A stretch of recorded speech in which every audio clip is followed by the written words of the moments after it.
la bienvenida al gobernador Carlos Caicedo, gobernador de Magdalena, una zona muy clave de Colombia, la capital de Santa Marta, que nuestro comité pues, ha ayudado a acogerlo en circunstancias bastante complicadas. Nuestro comité, el Comité por los Derechos Humanos Daniel Gillard, el nombre de un belga que mataron en el 85, y desde entonces sigue la gran noche de Colombia, el asesinato sistemático de tantos líderes sociales, los desplazamientos de población, los falsos positivos, la desaparición, etcétera, etcétera. Y todos estamos trabajando para que esto pueda cambiar. Carlos ha tenido que salir muy rápidamente, en cuestión de 2 días, a partir de la información de un atentado inminente sobre su persona por parte del Clan del Golfo y de los autodefensas gaitanistas. Ha tenido que salir con su esposa aquí presente, Alexandra, y su hijo Carlos. Y entonces, primero tomó algunos días de vacaciones y luego tuvo que pedir un permiso. En Colombia, el gobernador pidió permiso para poder salir del país, no pierden el cargo. Y el permiso llegó en último minuto, el día que ya tenía que regresar a Colombia, entonces tuvo que dar una semana más. Entonces, durante esas 2 semanas, digamos, unas actividades dobles.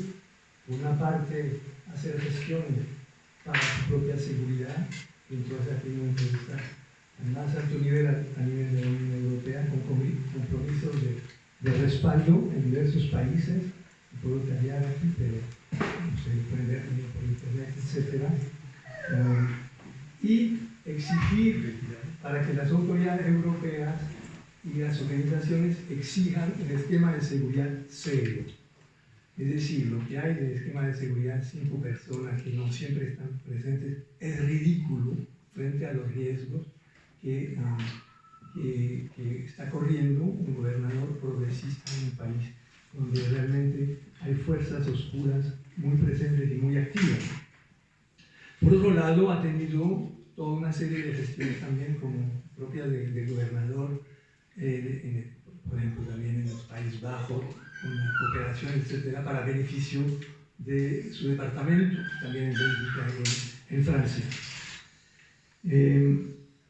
Carlos es una persona que es de la esperanza para Colombia.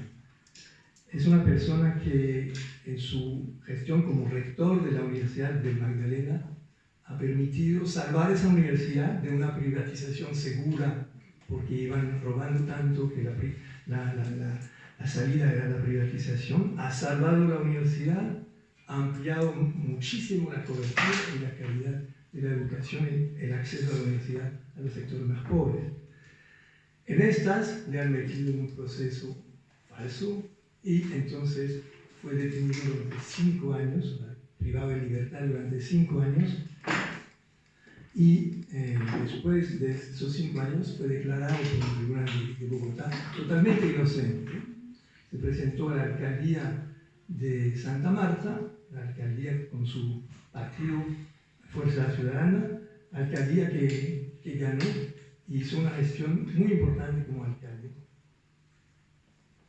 para todos los ciudadanos, pero en particular obviamente para los más pobres, en cuestión de cómo la universidad de saneamiento de las finanzas, en cuestión de salud, cuestión de educación, cuestión de alojamiento y otras gestiones propias de una alcaldía, de un alcalde, pero con gran calidad en su gestión, tanto que después, en las elecciones siguientes,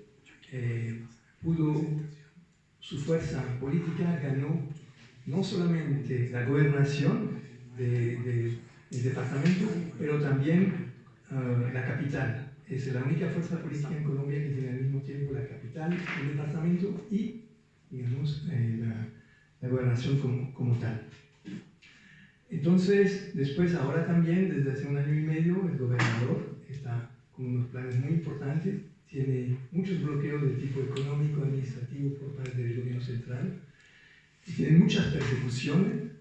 No se va a poder hablar de todas las persecuciones, tiene más de 150 procesos que están planteando en esa gestión.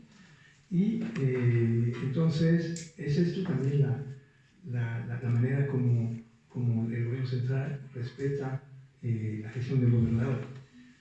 Nosotros aquí en Europa tenemos una responsabilidad muy importante, como bueno, los colombianos que están aquí, pero también los europeos que están aquí, para exigir de las autoridades belgas y europeas que cese la complicidad que existe con las autoridades colombianas y con esas castas de poder que, por ejemplo, exportan mucho a través del TLC en Europa, etcétera, también, que se benefician de esos acuerdos.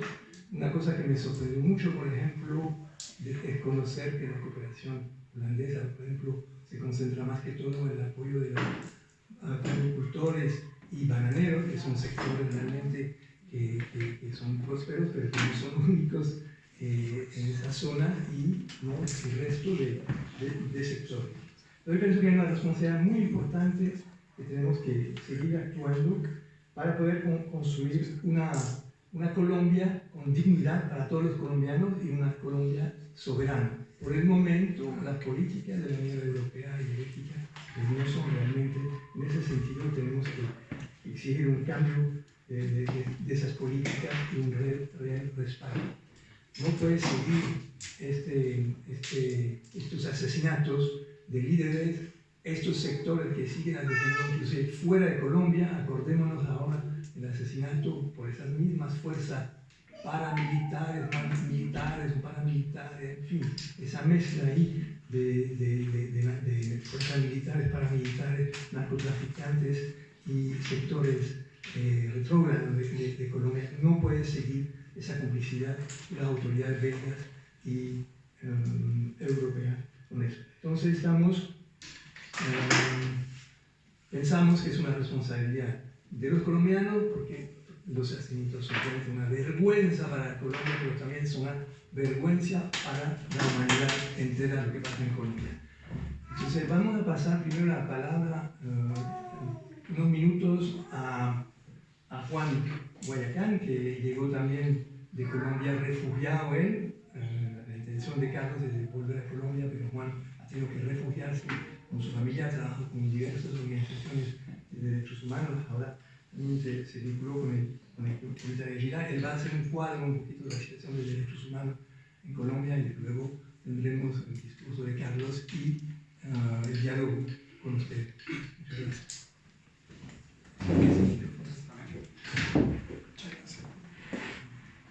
Buenas noches a todas y todos.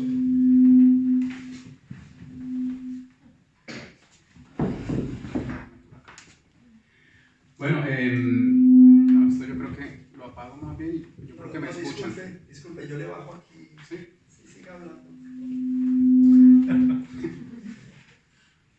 Sí, bueno, ahora sí.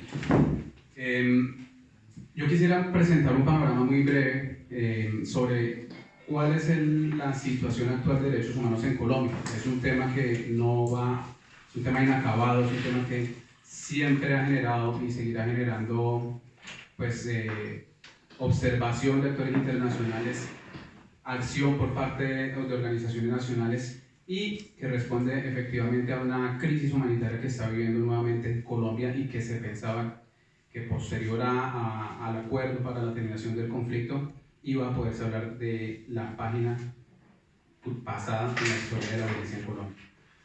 Yo personalmente he identificado un hito del cual se parte para poder entender todo este espiral de violencia o toda esta andanada de manifestaciones o vulneraciones graves a los derechos humanos e inclusive infracciones al derecho internacional humanitario en Colombia, y necesariamente tendríamos que volver a hablar de lo que fue el acuerdo, muy brevemente, como a manera de hito del antes y lo que fue el ahora, o el por qué en este momento se viven esos fenómenos de violencia agudos y ágidos en el país.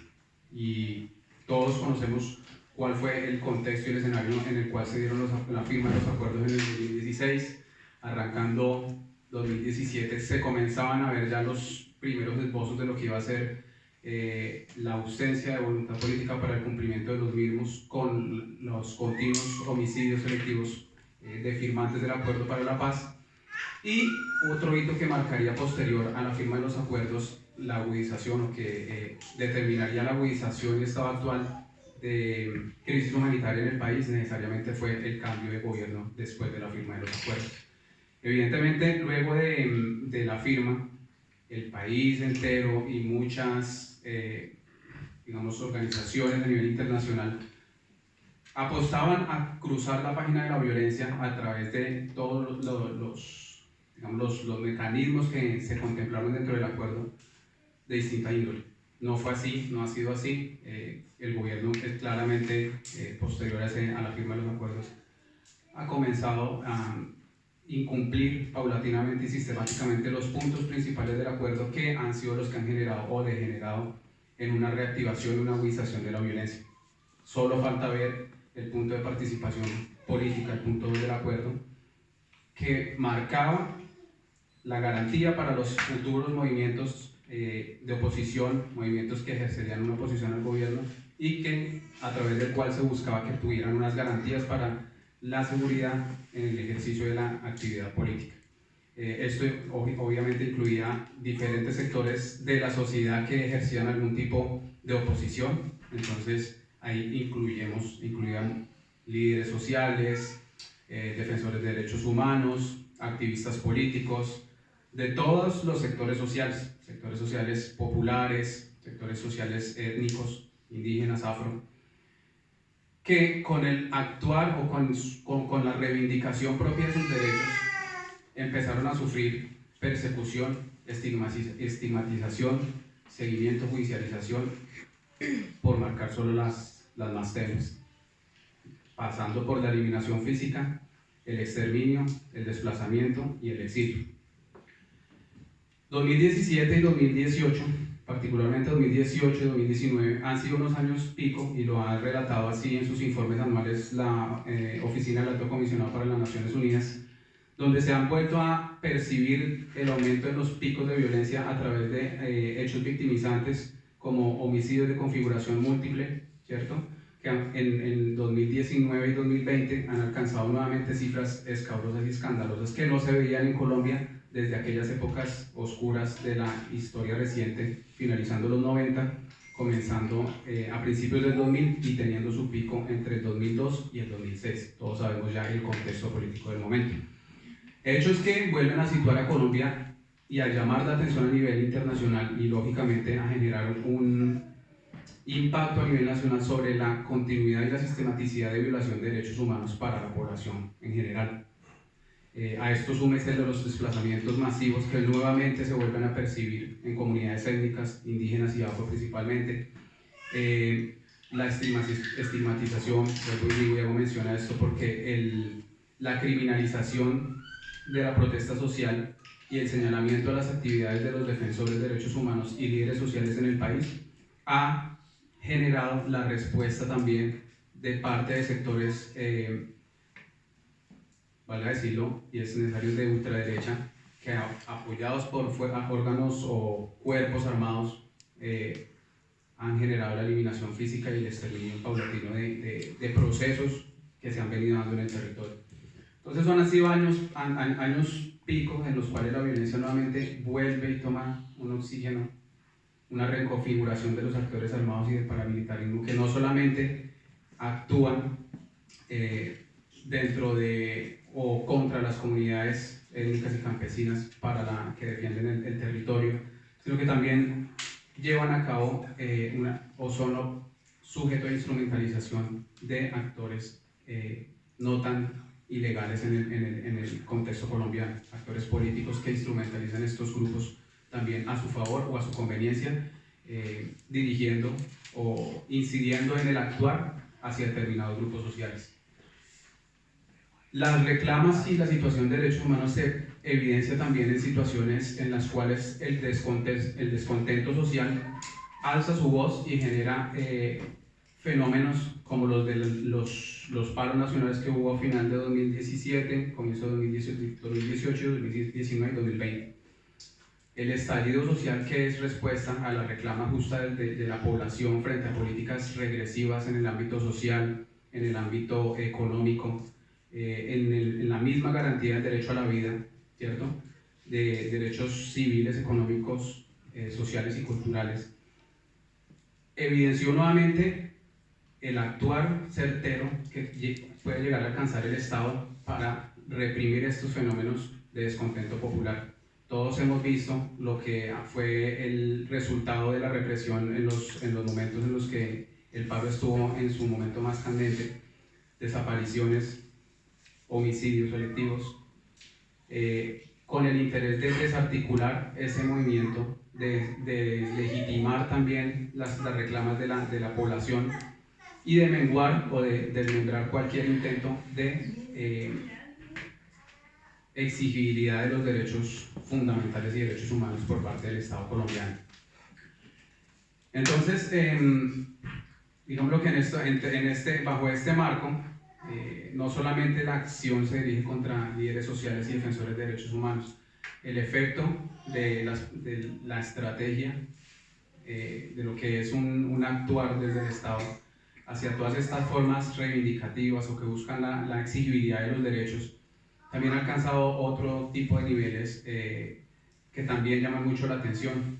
Ya lo hacía mención Pablo Emilio al principio, la estrategia de judicialización, de montajes judiciales, de estigmatización, ¿cierto?, de desinformación y utilización de los medios para hacer algo que se conoce ya como el bullying mediático, que es generar y lanzar a la opinión pública una información errada con el efecto de intentar crear opinión desfavorable para específicamente legitimar el actuar político de fuerzas que están buscando revertir ese proceso oscuro y, digámoslo, regresivo en cuanto a las políticas sociales y económicas a tener el país.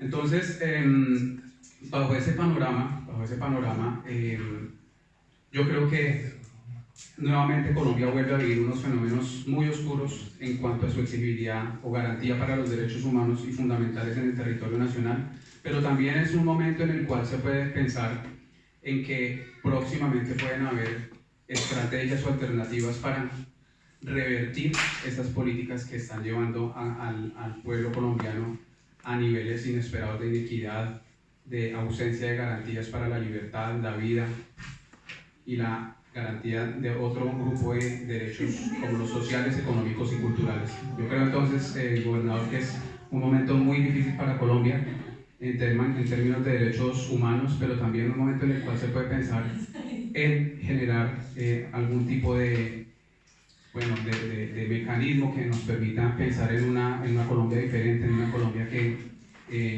lleve a un bienestar al pueblo colombiano y que pueda sacar de este momento tan oscuro en el que nos encontramos. Yo le doy la bienvenida al gobernador Peseda. Un saludo también un tanto agridulce por el momento en el que todos sabemos que está pasando, pero también un saludo fraterno y solidario para su gestión y para que podamos continuar y pensar en gobiernos de este tipo que puedan sacar a Colombia de la atolladero. Muchas gracias.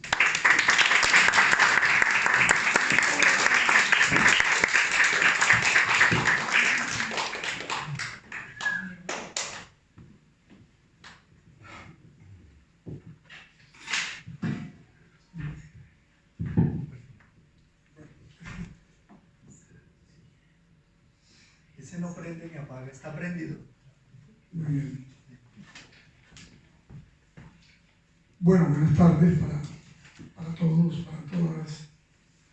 Muchas gracias por recibirnos aquí en esta Casa Latina en Bruselas, en Bélgica, y muchas gracias porque nos estén acompañando en este espacio de conversación.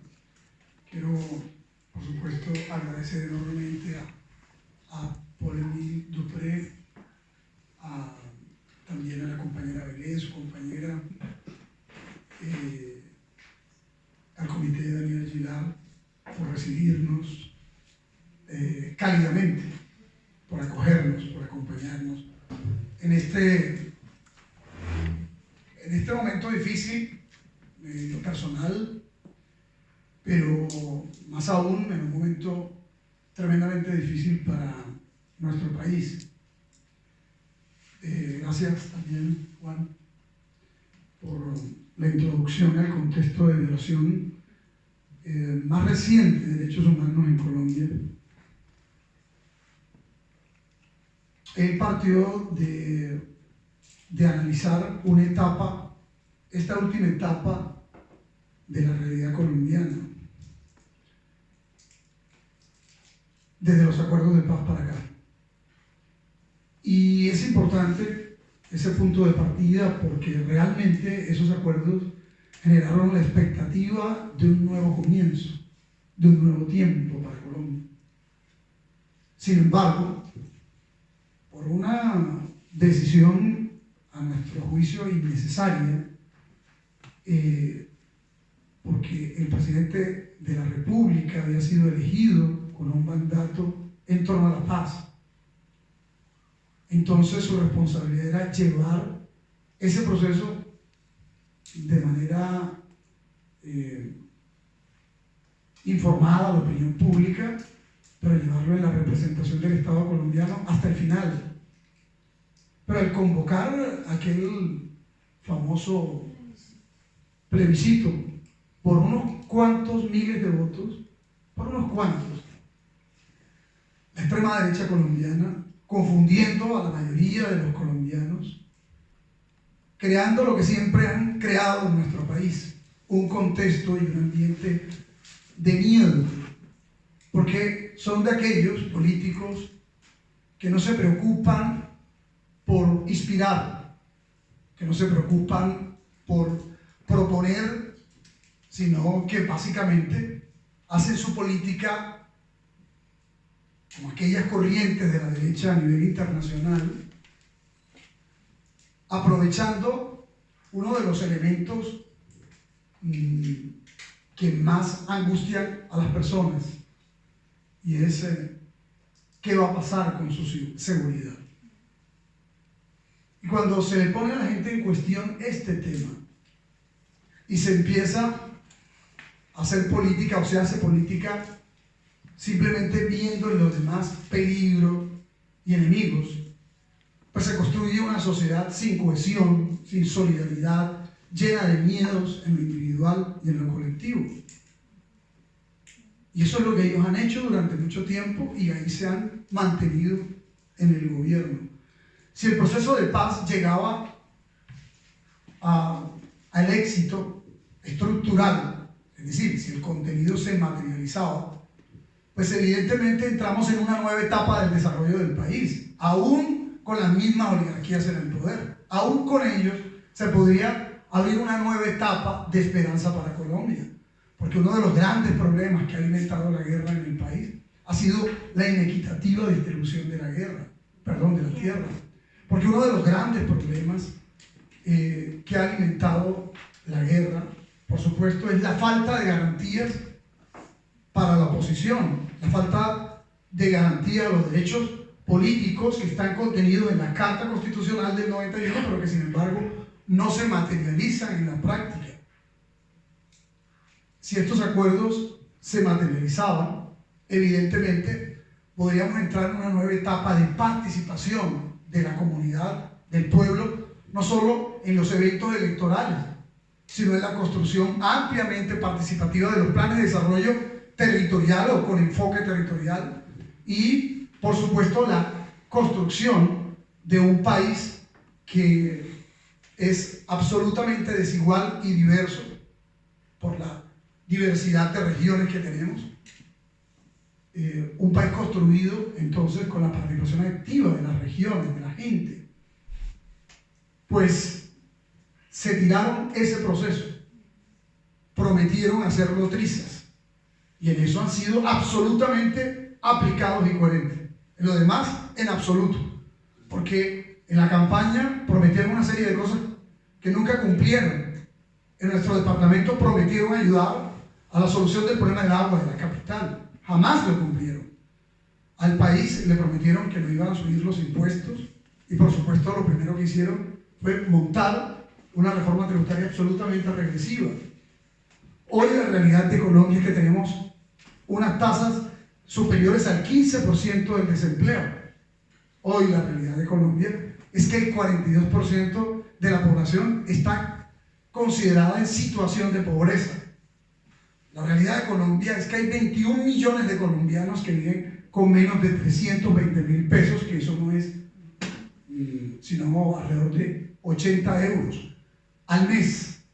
Al mes. La realidad de Colombia es que hay 2.800.000 personas nuevas que han ingresado a aquellos que no comen al día, sino 2 comidas, y la mayoría de esas 2 comidas no tienen proteína, con las consecuencias que esto tiene para el crecimiento de los niños y el sostenimiento de la vida, y especialmente de los adultos mayores. La realidad en Colombia es que, como lo dijo Juan, las cotas de violencia se han disparado de manera extraordinaria entre el año pasado y este año. Tenemos un incremento de masacres, ¿sí? Nada más. En el 2020 fueron como cerca de 70 registradas con casi 300 personas, ¿sí? Y ya estas masacres pues, van en aumento, en crecimiento. El crecimiento de los grupos paramilitares y su articulación, nuevamente, como proyectos regionales y nacionales, alimentados, por supuesto, con la gasolina del narcotráfico. Y uno entonces diría, ¿cómo puede ser que hayamos llegado a una etapa de esperanza, a una disminución en caída libre de los homicidios?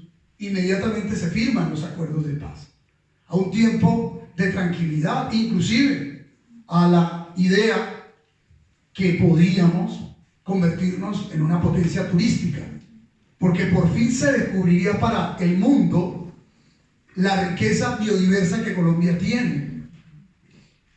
En distintas variables somos considerados el segundo país con mayor biodiversidad, por la ubicación inclusive geoestratégica que tenemos frente a las Antillas mayores y menores, frente al lado de Centroamérica y en la parte más septentrional de Sudamérica.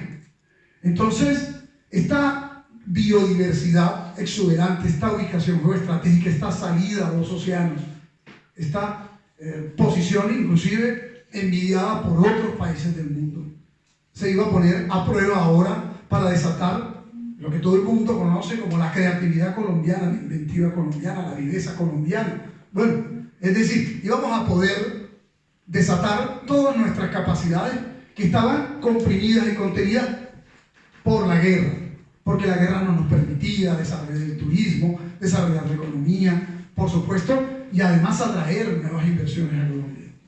La gran pregunta que habría que hacer es por qué esa élite se empeñó en destruir algo que era favorable para todos, inclusive para las élites colombianas, porque seguramente iban a haber acrecentado pues, sus posibilidades de inversión y de crecimiento económico.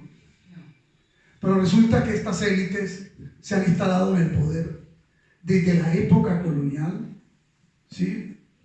Atornillándose a nivel territorial como las que nosotros enfrentamos y que por primera vez derrotamos en el caso de Santa Marta hace 10 años y por primera vez en el departamento del Magdalena.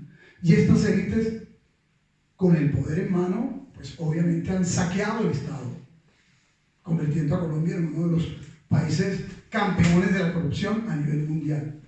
En la más absoluta impunidad, además, en la más absoluta impunidad, porque usted ve que en otros países se adelantan causas y procesos contra los responsables, incluyendo los propios presidentes, pero aquí esto se hace intocable. Se habla de una democracia, pero la verdad es que ciertamente Colombia dista bastante del concepto o de la definición clásica de democracia. El enunciado constitucional, la Carta de Derechos que está contenida en la Constitución del 91, se viola de manera sistemática por parte de la élite. Bueno, se generó un maridaje entre esta élite que gobierna históricamente y todas las formas ilícitas de construir la economía y de garantizar, entre comillas, la seguridad para esa economía a través de ejércitos privados y aparatos armados. La realidad entonces es que los acuerdos de paz los hicieron trizas, la jurisdicción agraria no lo implementaron y por tanto la posibilidad de entregarle tierra a los campesinos, la posibilidad de por fin cumplir inclusive con uno de los objetivos de la revolución burguesa, de la agenda, digamos, de las democracias liberales, ¿no? Y es poner a producir el campo, no se pudo materializar en Colombia. No obstante esto, ahora la situación es distinta, porque resulta que estamos ante el crecimiento de proyectos ciudadanos y proyectos alternativos que se expresan en el Congreso de la República, como nunca antes ha ido creciendo una bancada progresista, y como nunca antes han llegado a las capitales de varias ciudades colombianas gobiernos alternativos o progresistas.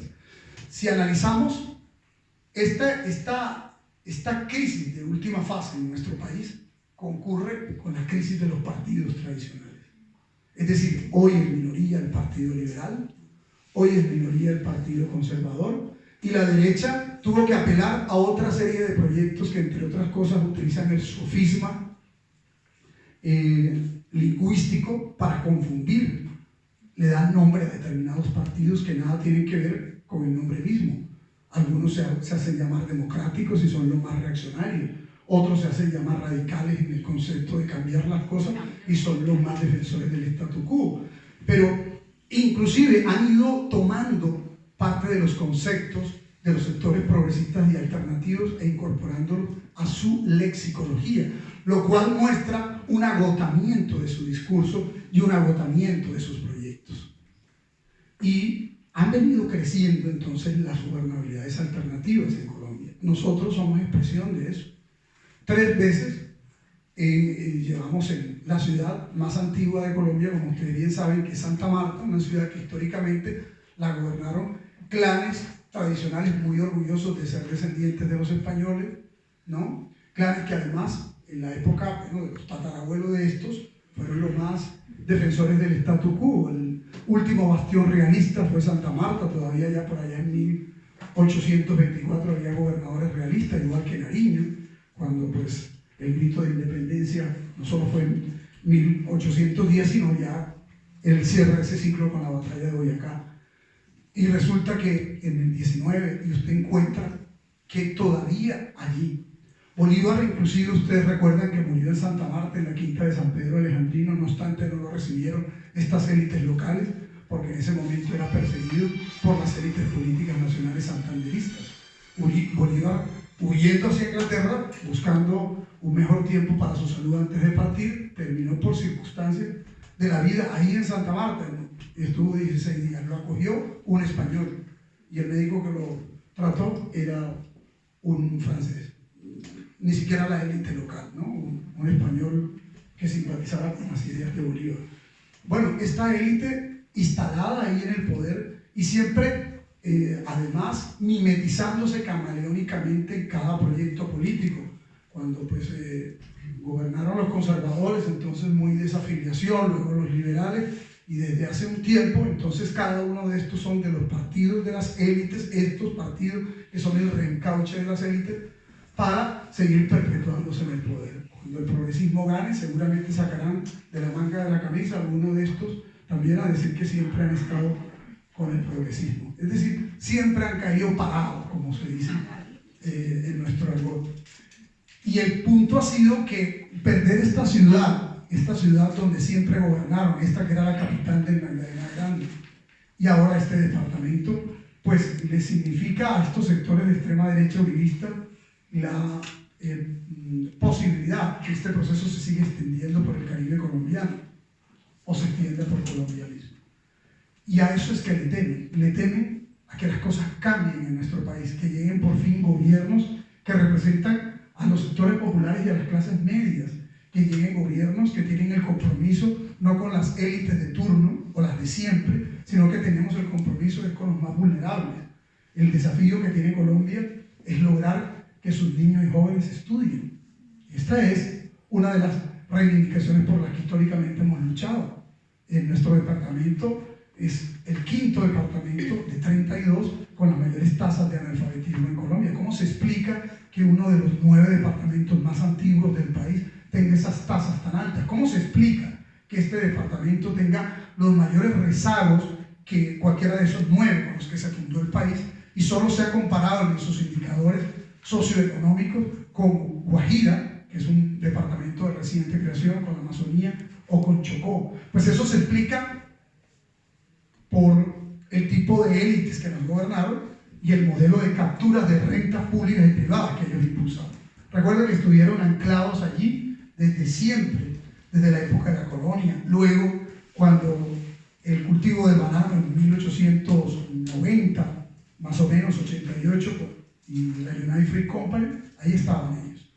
Y cuando la masacre de las bananeras, por supuesto, ahí estaban silenciados ellos, viendo cómo ocurría la primera masacre que ocurrió en Colombia de esa naturaleza. Y cuando surgió el narcotráfico, ahí estaban ellos. Es más, fue allá. El narcotráfico en Colombia surge en el Magdalena, surge en la Sierra Nevada de Santa Marta.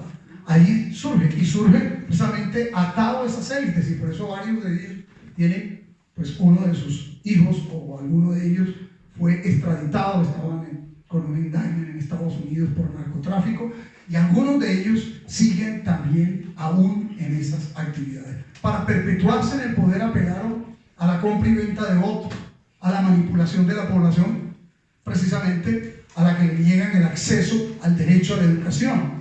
Más alejados, entre más alejados tengamos a la gente del sistema educativo, más fácil es pues, manipular a cada una de las personas. Y entre más saquean el Estado y más plata le ingresan a las campañas vía el narcotráfico, más capacidad tienen de comprar votos. Y eso es lo que han hecho. En nuestro caso, también hicieron eso en las campañas, simplemente la gente se cansó. En unos casos les cogía la plata y votaba por los alternativos, y en otras, pues ya la gente tomó la conciencia que ni eso. Se está generando un proceso cada vez más esperanzador en el nivel de conciencia de la población. Y eso es precisamente a lo que ellos le temen. Y claro, esto se sintetiza, se materializa en líderes sociales, en líderes sindicales, en líderes políticos alternativos. Entonces, ¿qué hay que hacer con estos líderes? Pues 3 estrategias son las que ellos implementan.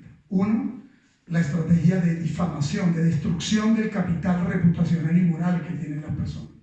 Eso es lo único que tenemos los actores que estamos en la actividad social en la actividad política alternativa. Al destruir ese capital reputacional con procesos judiciales que ellos mismos te montan y que ellos mismos además adelantan en los propios organismos de control que ellos mismos manipulan. O sea, siendo ellos juez y parte, es así, evidentemente te van destrozando reputacionalmente. ¿A través de qué? A través de los propios medios de comunicación que ellos también manejan. ¿Sí? Y con esa estrategia, pues ponen a la gente a dudar. Y luego cuando la gente reacciona, pues ya para qué, ¿no? La segunda estrategia que ellos utilizan es la estrategia de el montaje judicial, para por vía del montaje judicial sacarte, deteniéndote o inhabilitándote. Esa también nos la han aplicado a nosotros. Cuando estábamos en la campaña presidencial, en la consulta de Inclusión Social por la Paz, íbamos a escribir nuestra candidatura respaldada por 2 millones de firmas. Y ese preciso día, cuando yo me desplazaba a Bogotá con mi hija, en ese tiempo menor de edad, ahí me capturaron. Y estuvimos detenidos cerca de 48 horas. Pero mediáticamente, ahí estaba ya montado el año. Y también detuvieron al alcalde de la ciudad, de Fuerza Ciudadana, Rafael Martínez. Y nos empezaron a acudir a la fiscalía cada mes. Y entonces, 2 días antes de la cita, ya esto estaba en medios. Y el día que ocurría, pues también. Entonces eran 3-4 días a la semana que estábamos sometidos a la sobreexposición negativa, ¿cierto? Pues con absolutos montajes. A mí me inhabilitaron en plena campaña a la gobernación por 12 años para que no ejerciera ningún cargo. Por 2 años, es decir, sacarme del escenario. Evidentemente eso fue en primera instancia por una cosa absolutamente absurda que a la postre se cayó. Pero cuando tú vas a la comunidad y buscas que te respalde y le presentas tu propuesta, la gente dice, pero ¿y usted no está inhabilitado? Más atrás iban ellos diciendo, no voten por él, porque está inhabilitado, va a perder su voto. Es decir, entonces, si no te han podido sacar por la vía de la judicialización, pues les sirve desprestigiar. Pero el último recurso que utilizan es el de la eliminación física, ¿no? Y ese es el que también ellos nos han querido aplicar. Y pues obviamente en cada caso tenemos que decir las cosas tal cual son, en cada caso tenemos que ponerlos en evidencia, porque es el mismo proyecto, ¿sí? Es el mismo proyecto que existe en las regiones y que está articulado hoy en lo nacional. Los aliados de políticos o estas élites políticas regionales, sus aliados son el uribismo, es decir, el gobierno nacional. Duque y Uribe han bloqueado la gestión nuestra en la gobernación del Magdalena, y entonces, siguiendo esas instrucciones, la Asamblea del Departamento nos ha hundido en 4 legislaturas, entre comillas, es decir, en 4 sesiones ordinarias o extraordinarias de esa Asamblea, todos los proyectos que le hemos presentado para ejecutar el plan de desarrollo. Yo traía una presentación de en qué consiste nuestro plan de desarrollo y cuáles son los programas que nosotros estamos ejecutando. Y ellos sistemáticamente nos hunden esto, ¿no? En algún momento, no sé si algunos vieron también, ellos intervienen el territorio a través de una suerte de policía administrativa que tienen, que son las superintendencias, y nos quitaron el manejo del hospital de tercer nivel, y iban a quitarnos el manejo de los otros 26 hospitales si no los salimos a denunciar. ¿Y quién está dirigiendo esa superintendencia? Pues un señor que era de la unidad legislativa de Álvaro Uribe, que fue candidato a la Cámara en su tiempo, candidato al Senado del Centro Democrático, y que lo pusieron de superintendente de salud. Coge los hospitales, los interviene y se los entrega a carteles de la salud que están integrados por, en el caso de Magdalena, diputados y especialmente congresistas. Y como ya ustedes saben, la salud en Colombia, pues a través de este modelo de la ley 100, ¿no?, la privatizaron porque establecieron las EPS, que son unas instancias de intermediación para asignar las citas a las personas, y obviamente estos son los que reciben los recursos. Además, después no quieren pagarle la facturación a los hospitales públicos, con los cuales lo quiebran, pero al tiempo también controlan unas nóminas, porque casi todos los hospitales lamentablemente tienen nóminas inestables de contratos de corto plazo, ¿no? Porque pues no pueden meter las personas a la nómina porque no tienen ingresos, un flujo de ingresos permanente, y de esta manera ahí hay una mafia también que se le ha pegado a la salud. Esa es la otra realidad. Nosotros entonces hemos levantado, escúchame, yo, ¿será que esto lo pueden ubicar? Hemos levantado, pues, por supuesto, un plan de desarrollo y una propuesta que, guardadas las proporciones, el plan de desarrollo son las mismas propuestas que hemos compartido en distintos momentos al país, y que coinciden con, en general, las distintas corrientes progresistas que existen en Colombia. En Colombia se lucha por lo más elemental. Pues ustedes lo conocen bien, y muchos de ustedes, pues, partieron seguramente de Colombia defendiendo su vida, ¿sí? Para evitar, pues, ser asesinados por la extrema derecha colombiana, por los grupos paramilitares. Pero una de las principales reivindicaciones por las que nosotros trabajamos, en las que estamos empeñados y en las que hay que seguir trabajando, y que fueron una de las causas que levantaron a muchos jóvenes en el paro, es el derecho a la educación con gratuidad. O sea, los jóvenes colombianos tienen derecho a la educación, tienen derecho a la esperanza. Seguirles cobrando por educarse, pues es seguirlos excluyendo del sistema. Y es lo más absurdo, porque además una persona que se educa más adelante, pues va a ejercer su profesión y va a poder pagar impuestos, y al final, pues esto crea un círculo virtuoso, pero lo que hacen es mantener por fuera a la mayoría de los jóvenes del sistema, para que muchos de estos jóvenes vayan a la informalidad o vayan a la delincuencia común. 53% es la tasa de cobertura en Colombia en materia de educación superior, pero en el caso de Magdalena es 26%. En muchos municipios colombianos, en el caso de Magdalena, de los 30, 28, donde la cobertura no llega ni al 2 o 3%. Es decir, de cada 100 jóvenes, solo 3 van a tener derecho de ir a la universidad. ¿Y qué pasa con los otros 97, 95 o 90 jóvenes por cada 100. Se han pegado a los 17 y 18 años que le digan que no tienen oportunidades, pues seguramente apelan a todo lo que encuentran posible para salir adelante en la vida, o algunos, lamentable y tristemente, terminan suicidándose también, o otros arrojándose al consumo de droga, etcétera, etcétera. Es decir, es un país que no le está garantizando la esperanza y las oportunidades a la juventud. ¿Ve? Son unos muy pocos privilegiados los que pueden estudiar, y yo creo que aquí está el centro, o en buena medida el centro del problema. Nosotros lo que estamos planteando, entre otras cosas, es que haya una reforma constitucional en Colombia para que se garantice el derecho a la educación desde el preescolar, con 3 años, hasta la educación superior, inclusive posgrados. Pero en Colombia le ofrecen a las personas el que se endeuda con el ICT, que quede atornillado pagando un crédito, ¿sí?, con costosos intereses, y pues, o simplemente que no pueda estudiar. No crecen las universidades públicas. Cuando yo estaba de alcalde, planteamos la creación de una universidad pública. Llevamos 3 periodos en la alcaldía de Santa Marta como Fuerza Ciudadana, y tuvimos que meter una tutela al Ministerio de Educación para que resolviera este tema, porque ya tienen vistos buenos de salas académicas que hay ahí para la creación de la universidad, y no ha sido posible. Es una cosa, hasta ahora eso se está abriendo camino. Es absurdo. Nosotros, de nuestros propios recursos, en un departamento que encontramos quebrado, la ley 550, nos hemos planteado formar a 30.000 jóvenes. Cuando estábamos en la alcaldía, lo hicimos con 7.000. Me estoy refiriendo nuevos jóvenes distintos a los que tienen cupos en las universidades públicas, entre esas en la Universidad de Magdalena, que nosotros trabajamos por transformar.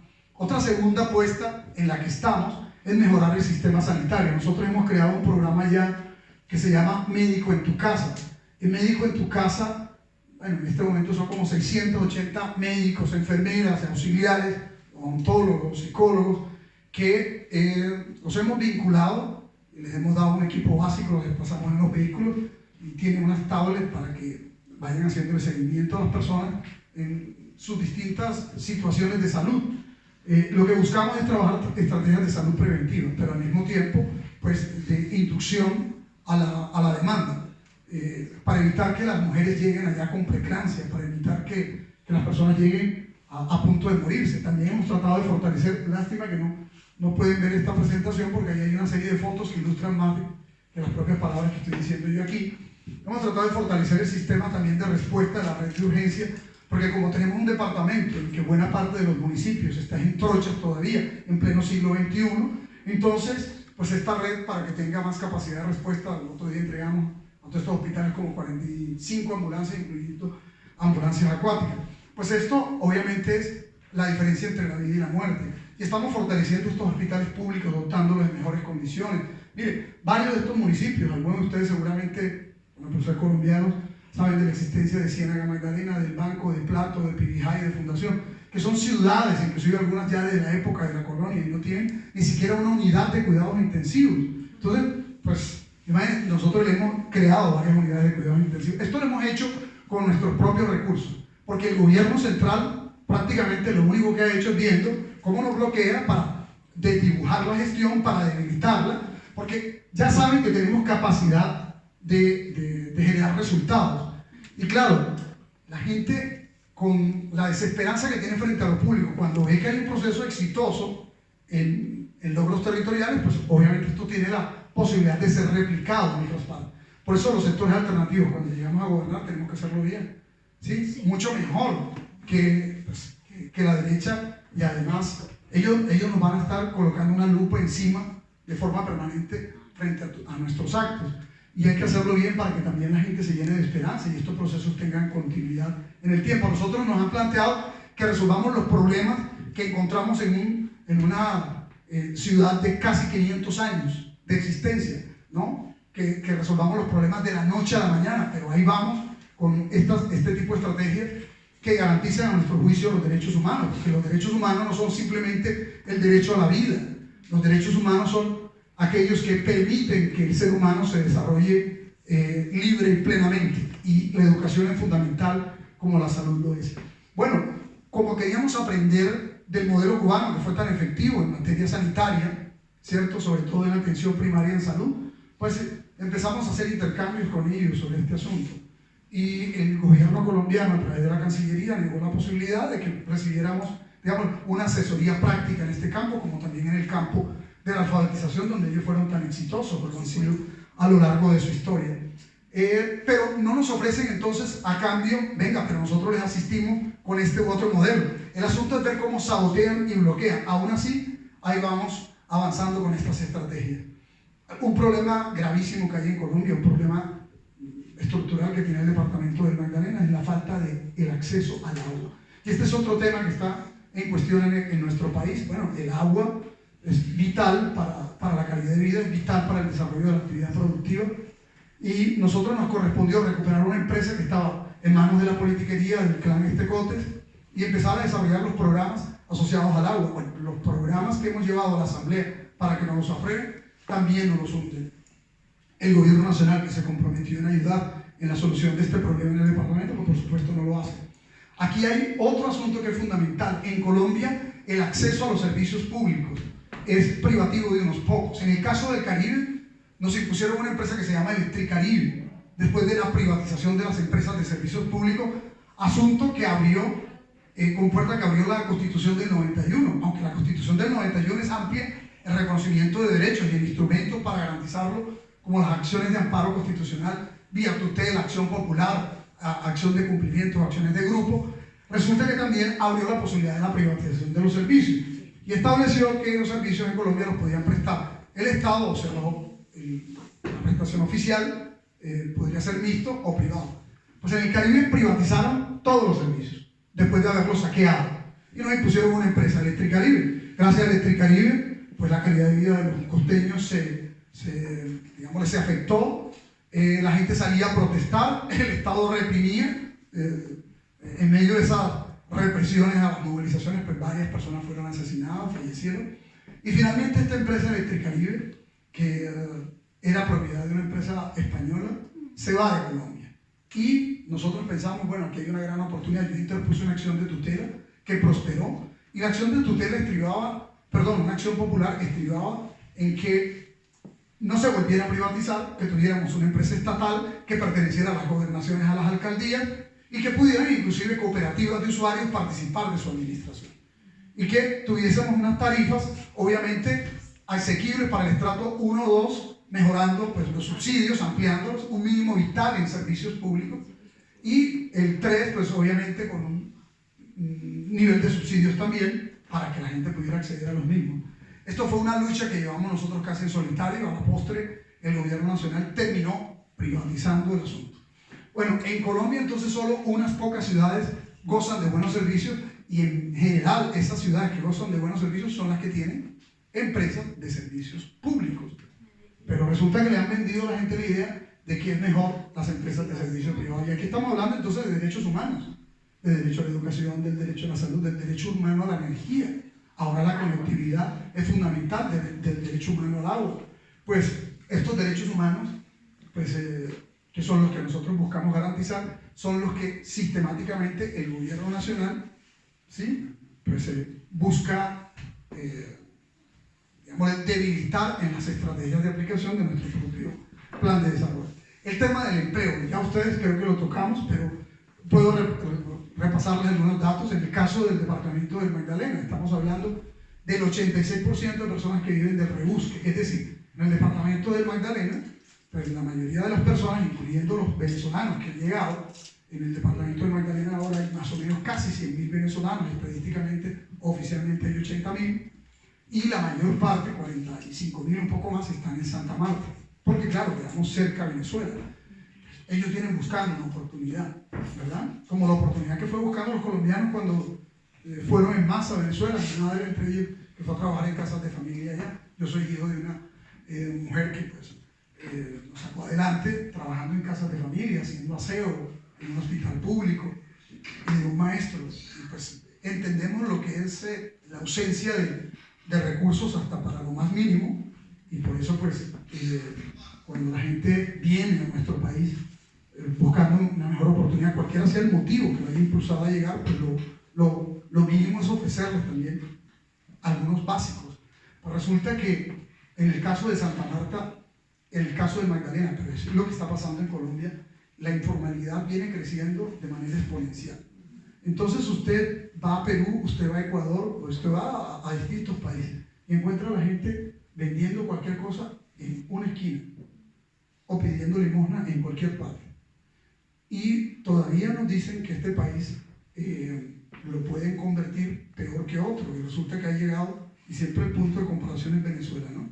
Resulta que hoy está en iguales o tal vez peores condiciones. ¿Y ha gobernado la izquierda o el progresismo el país? ¿Quiénes son los que han llevado a este país a estas tasas de desempleo que el año pasado llegaron al 20%? O a estas tasas de desigualdad, perdón, de pobreza del 42%. Colombia es considerado el 7º país más desigual del mundo, el 3º más desigual de América. Es considerado el 1º más desigual por regiones, es decir, analizando regiones internas del país. ¿Quién llevó a ese nivel de desigualdad al país? Los sectores progresistas apenas estamos gobernando una ciudad y cuando lo hemos hecho salimos en general con buenas calificaciones. De manera que hizo crisis ya el modelo que la derecha le ofreció a Colombia.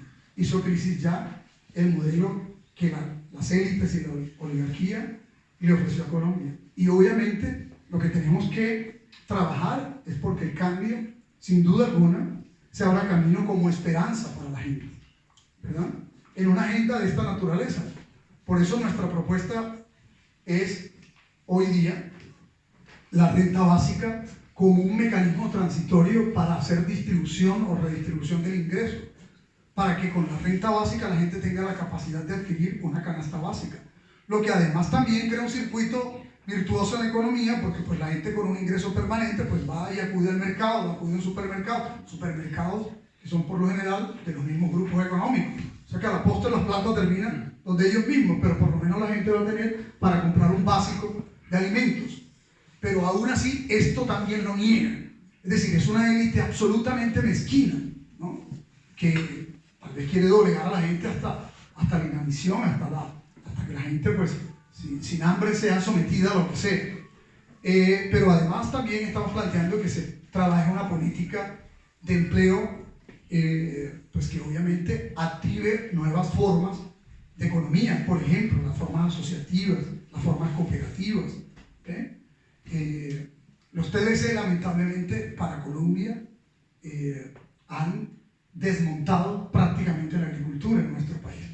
El departamento del Magdalena, que es un departamento de 23.000 kilómetros cuadrados, es decir, casi más o menos el mismo tamaño que este país, pues no está produciendo los alimentos que 1,5 millones de personas que viven ahí necesitan. Eso es absurdo. Rodeado de agua, de paso, de ríos de la sierra, del río Magdalena, que le da su nombre, que atraviesa de 15 o por lo menos del sistema de ciénagas, con la ciénaga más grande del país, que es la ciénaga grande de Santa Marta, que a la postre son pues, grandes criaderos de pescado, ¿no? Es decir, son fuentes de alimento. La pobreza en nuestro país es inexplicable porque lo que hay es riqueza y biodiversidad. Pero a esto, y antes de pasar a otro tema, hablando de los temas de trabajo, pues para esto es necesario otra vez la educación, porque si no avanzamos en calificar a los jóvenes con distintos grados de titulación, pues evidentemente lo que está pasando en buena parte de los 1.122 municipios de Colombia es que los jóvenes se van y se están envejeciendo en muchos municipios. Es decir, los jóvenes tienen niños, los dejan con sus padres, se van a trabajar a otro lado y la capacidad productiva de ellos pues, se va para otro lado. Si se forman, se quedan en otro lado. Entonces, ¿qué capacidad productiva se va a endogenizar en los municipios si no se están formando y no hay programas de emprendimiento para que puedan quedarse ahí? Por eso lo que estamos pensando también es en centros de formación que también se dirijan el proceso formativo del emprendimiento de manera automática. Y por eso en Colombia hay que plantear una reforma al sistema financiero para que facilite el acceso a los créditos. Resulta que Colombia es un país que se dice capitalista, pero no, la gente no tiene acceso al capital. Tienen que tener propiedades para garantizar pues, el préstamo. Y si tú no tienes propiedades para garantizar el préstamo, entonces finalmente ¿cómo accedes a los recursos para desarrollar cualquier emprendimiento. Aquí hay un tema tremendo y esto nos lleva a otro, hablando de asuntos tributarios, y es en Colombia los impuestos se los siguen cobrando, como dicen por ahí, a los más pendejos, ¿no? A los trabajadores y a las clases medias. En Colombia la élite se exime de pagar impuestos, obviamente porque tiene un pequeño ejército de congresistas, ¿cierto?, que hace lobby, y tampoco necesitan ni siquiera muy bien los congresistas porque ellos son los que ponen los ministros, empezando por el señor Carrasquillo, y ahora de ñapa pues los instalan en la Junta Central del Banco de la República. De manera pues que para que accedamos a un modelo de tributación progresiva tiene que haber reformas en este ámbito, y difícilmente la va a garantizar el propio gobierno, que está al servicio del sistema financiero, de la banca, al que le han entregado también las pensiones. Entonces ellos juegan con los recursos de todos los que hacemos contribución, es decir, yo que estoy haciendo aportes a pensión, pues estoy alimentando los fondos privados que a su vez juegan con los recursos para comprar y para seguir acumulando más bien, más propiedades. Para que Luis Carlos Sarmiento Angulo, por eso pues, se ha hecho una de las personas más ricas de Colombia, tal vez el más rico, solamente por jugar con los propios recursos públicos, y con esos mismos recursos compran bancos que a su vez pues, son los que cobran el 4 por 1000, etcétera, etcétera. Bien, a esto agrega, y con esto iría cerrando, un sistema absolutamente centralista que estrangula el desarrollo de los territorios. En un país donde además no hay planeación de mediano plazo, mucho menos de largo plazo. En Colombia lo que hay por obligación es solo hacer un plan de desarrollo a 4 años, el plan de desarrollo nacional a 4 años, el plan de desarrollo departamental y municipal. Estos planes de paso nunca están armonizados porque se hacen en periodos diferenciados. No hay planes, digámosle, sectoriales de a 20 o a 30 años que le den estabilidad al desarrollo de estos sectores y que también le den certidumbre a quien quiere invertir o trabajar allí.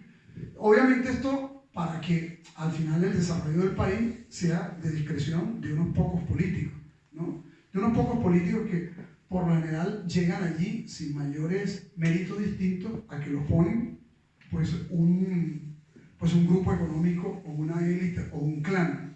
Y entonces hay un problema complejo, y es que el país no tiene, digamos, certidumbre de dónde va a desarrollar sus capacidades. Por ejemplo, otros países ya han definido que van a crecer ese entorno de energía. Ahora que estaba en Holanda me decían ellos gradualmente, es una potencia agrícola, compite con Estados Unidos y China en la producción de alimentos y en la distribución de alimentos. Sin embargo, han entendido que tienen que encontrar un camino más hacia la innovación, las energías limpias y demás.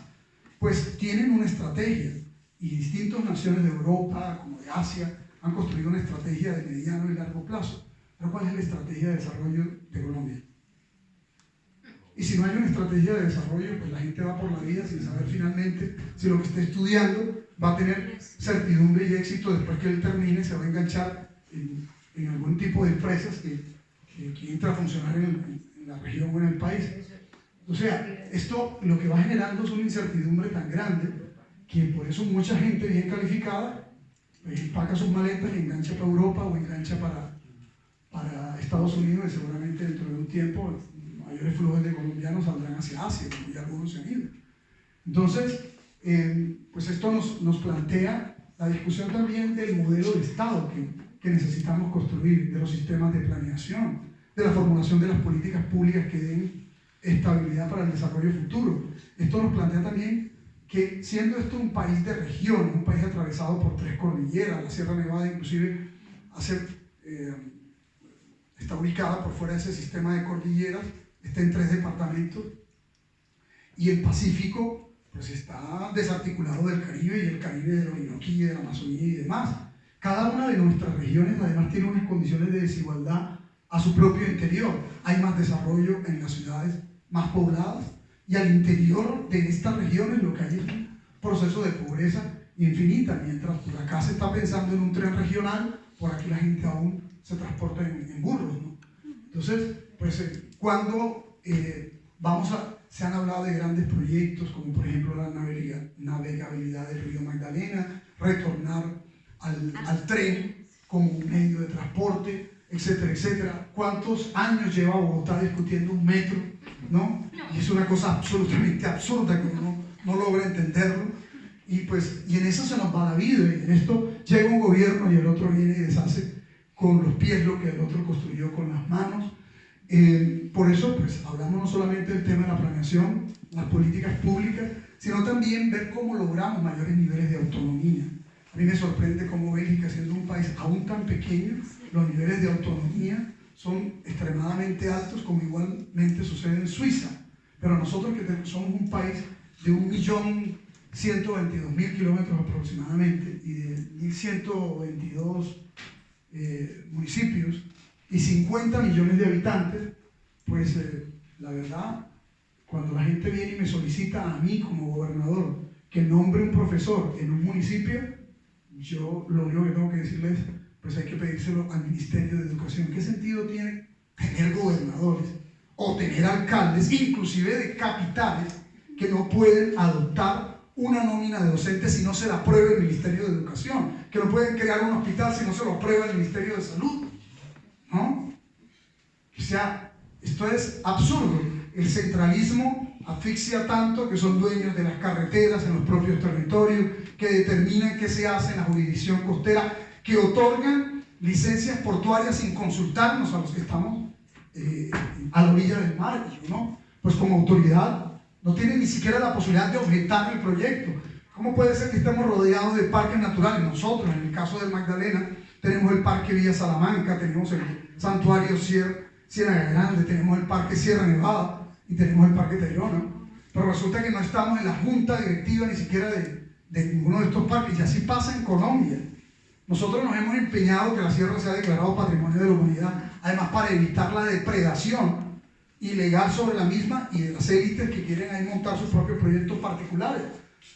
Ahora también estamos trabajando porque el conocimiento ancestral de los pueblos indígenas sea declarado Patrimonio Inmaterial de la Humanidad, la sierra Patrimonio Mixto, la cumbia que nació en el Magdalena, también Patrimonio de la Humanidad. Ya logramos algunas de estas cosas, algunos documentos ya están en estudio en la UNESCO, pero ha sido más por ponerle corazón e empeño que por las propias competencias jurisdiccionales que tengamos en estos asuntos, ¿no? Es decir, se estableció la elección de alcaldes en el año 86 y la elección de gobernadores en el 92, pero usted encuentra que estas autoridades territoriales tienen muy pocas capacidades de decisión, ¿no? Entonces nosotros estamos planteando un sistema federal de gobierno, mayores niveles de autonomía, para que podamos tomar decisiones en distintos ámbitos. Por ejemplo, en el ámbito de la policía es necesario hacer reformas. ¿Cómo puede haber un cuerpo pues, que esté establecido para reprimir de manera violenta, como reprimieron en las marchas?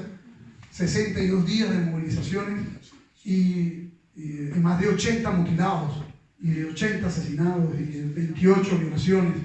Y esto no puede pasar en un país democrático y que eso lo aceptemos. En el caso del Magdalena no hubo pues ninguna mutilación, ningún asesinato, ninguna represión de estas brutales, porque nosotros pues no estuvimos de acuerdo que eso fuera así, porque pusimos nuestra voz al servicio del derecho de los ciudadanos a protestar. Inclusive salimos como ciudadanos a protestar, porque una cosa es el ejercicio del fuero que el pueblo nos entregó de ser gobernante, pero nadie me dijo que yo renunciaba a mi derecho de ciudadano. Y por salir a movilizarme en contra de la reforma tributaria, o la reforma esta regresiva de la salud, lo que hicieron fue abrirme un proceso disciplinario, ¿no? Es decir, el gobernante que medio le abre la boca al Ejecutivo Nacional, pues es declarado objetivo político-administrativo. Pero de paso, como todos estos sectores armados pues son de ideología de extrema derecha, entonces somos declarados objetivo militar.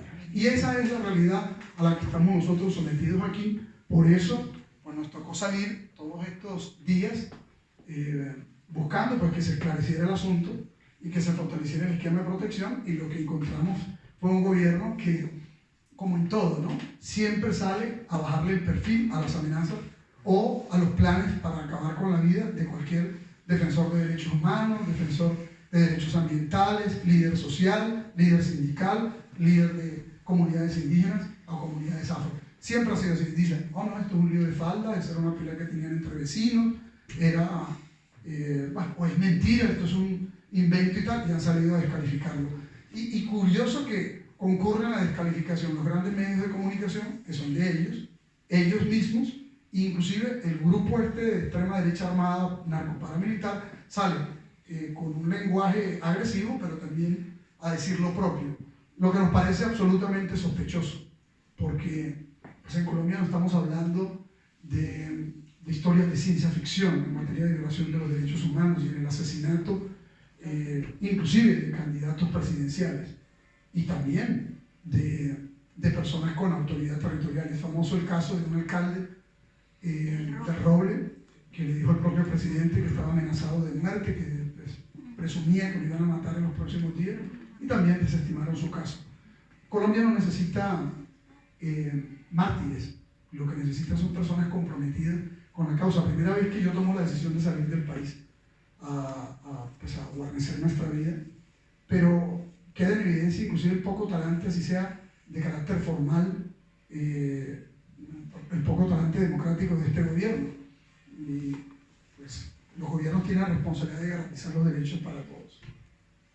Pues nosotros confiamos que podamos continuar en nuestro cargo, que nos den las garantías para poderlo hacer.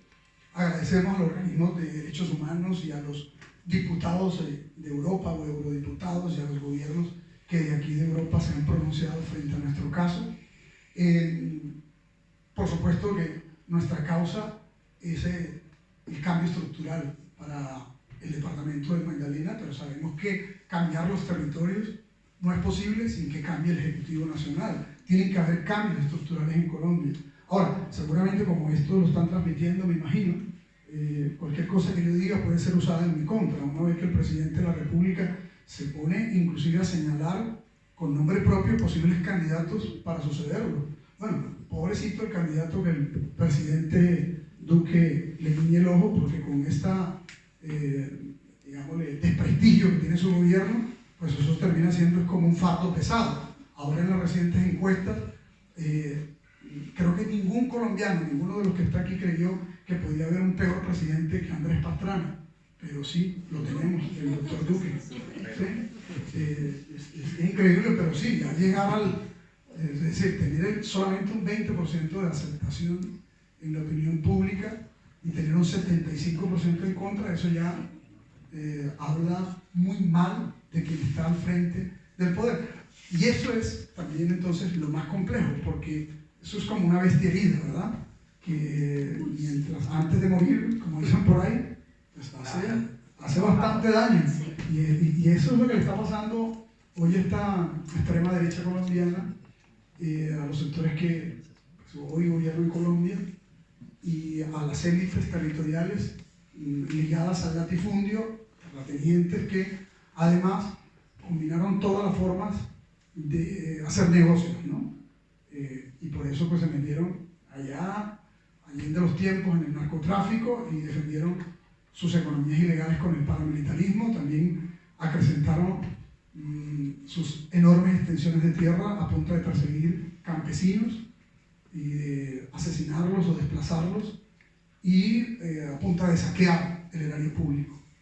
Y pues eso es lo que nosotros estamos enfrentando. La diferencia nuestra, tal vez con otros compañeros y otros actores, es que mientras otros se fueron a la dimensión del Congreso, bueno, los órganos, en las organizaciones sociales, nosotros escogimos este camino de trabajar en la recuperación de lo público, y en eso estamos. Por eso, digámosle, renunciar no es una opción, por eso pues, regresar es nuestro deber, seguir trabajando por nuestra gente y tener la oportunidad de lograr que miles de personas mejoren su condición de vida gracias al trabajo en el que estamos. Si uno quisiera que fuera todo el mundo, pero los recursos son escasos, el tiempo es limitado, además las facultades también son muy residuales, como yo les digo, pero la verdad estamos convencidos que más personas luego de este gobierno nuestro, y espero que de todos los gobiernos progresistas que hay en Colombia, puedan decir, mejoramos nuestras condiciones de acceso a la educación, a la salud, o al empleo, o al acceso a agua potable, y creo que con estas cosas que en otras partes no son absolutamente nada revolucionarias, son como los mínimos, son como los básicos, ¿sí? Pues en Colombia se vuelve revolucionario, es peligroso para ellos, pero a mi juicio esa es la única posibilidad que tiene nuestra gente y el compromiso que tenemos nosotros con nuestra gente para que la gente viva mejor. Entonces, pues también creemos que muchos de estos cambios deberán arribar, ojalá algún día, a un escenario de reforma constitucional para que se establezcan de forma permanente y no transitoria, ¿no? Y yo confío que pues, esta noche oscura por la que estamos pasando, este tiempo de incertidumbre en el que los acuerdos de paz fueron hechos trizas, pues pueda ser como la llegada de la mañana, la llegada del nuevo día, la llegada de la esperanza, la llegada de un tiempo diferente, porque ya los colombianos han probado absolutamente todo. O sea, no sé con qué se vendrán ahorita para esta nueva, pero todos los miedos con los que llevaron a los colombianos a que votaran equivocamente en esa consulta por la paz, o que votaran por ellos, ¿cierto? Nuevamente, porque han sido 4 periodos de ellos, de una otra manera, de ese mismo grupo, pero bueno, desde siempre la élite colombiana, con contadas excepciones, algún presidente que quiere impulsar algún tipo de política de orden social y termina por no lograrlo, pues nosotros aquí tenemos el desafío de hacerlo bien aquí, para que haciéndolo bien ahí se abra un tiempo de cambio para toda Colombia, y muchos de ustedes que se ven forzados a salir también puedan regresar a su patria, a construirla, a transformarla, y que todo el mundo tenga la oportunidad de vivir con dignidad y en libertad. Muchas gracias.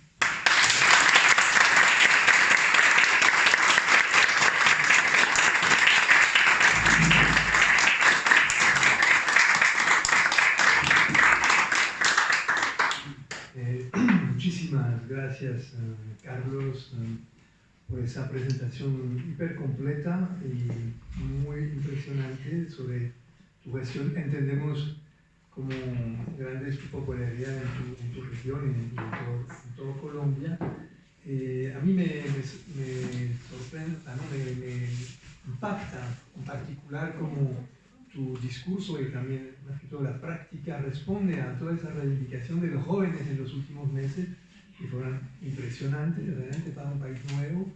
O sea, todos esos jóvenes que finalmente, como dices, solamente reivindican pues una vida digna, el acceso a la educación, a la salud para su familia, algo de empleo, etcétera, después de la crisis del COVID, etcétera.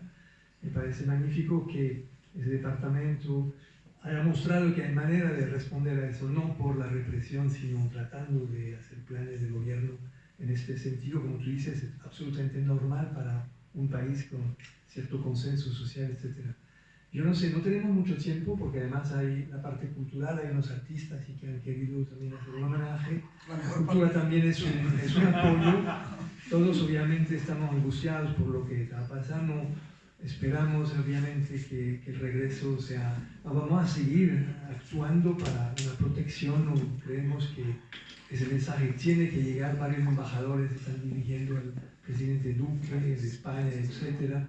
Esperamos de que no cometan otra locura colombiana, como decía yo, después de asesinar a un presidente en Haití, esa élite colombiana hacia dónde va, y eso obviamente tendría consecuencias internacionales muy importantes, porque ya Colombia está en el ojo del mundo por lo que ha pasado en los últimos meses. Entonces yo no sé si de pronto alguna de las personas, no tenemos mucho tiempo, pero si hay una pregunta así, no declaraciones, pero una pregunta de precisión, si se puede desplazar aquí de pronto para hacer la pregunta. Ven acá. Bueno, muy interesante lo que usted ha hablado. Una constatación, ¿cómo es? Tratamos esto. Cuando instalaron el Plan Colombia, habían solamente en cultivos de coca llegaba a 80.000 hectáreas. Hoy son 250.000 hectáreas. Cuando los americanos invadieron Afganistán, los cultivos de amapola alcanzaban 74.000 hectáreas. Hoy son 328.000. ¿Qué rol juega Estados Unidos en toda esa guerra también? De pronto, ¿algunas preguntas? Bueno. Bueno, venga, entonces.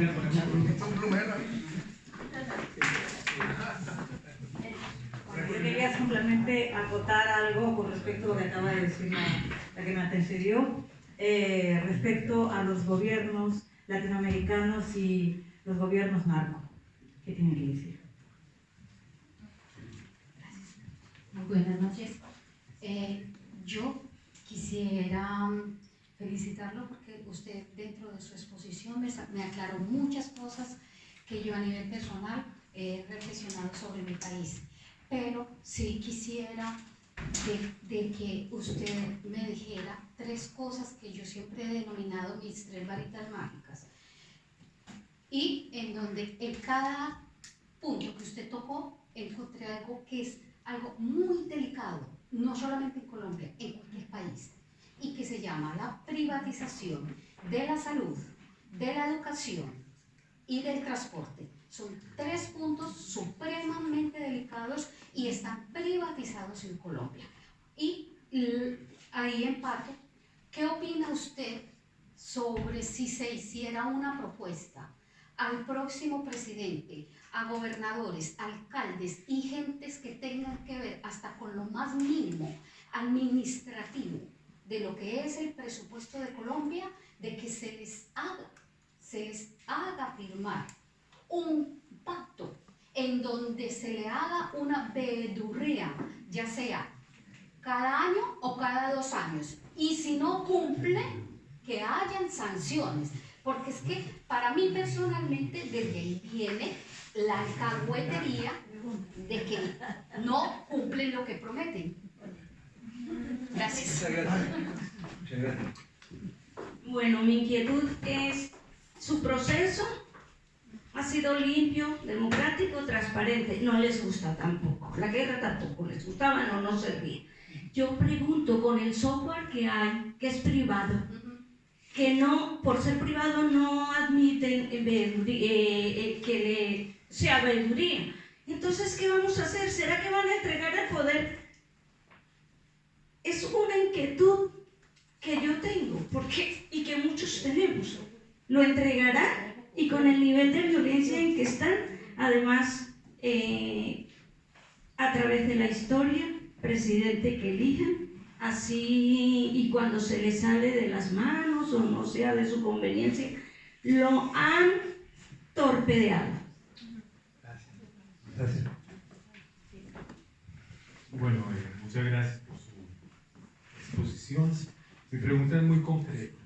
¿Su persecución se debe a los intereses de proyectos que hay en la Sierra y en el Parque Tayrona? Porque yo sé que inclusive los hijos de Uribe tienen ahí intereses creados. ¿Usted no cree que usted es un obstáculo, una piedra en el zapato para ese proyecto mega delirante y arruinar todo el ecosistema?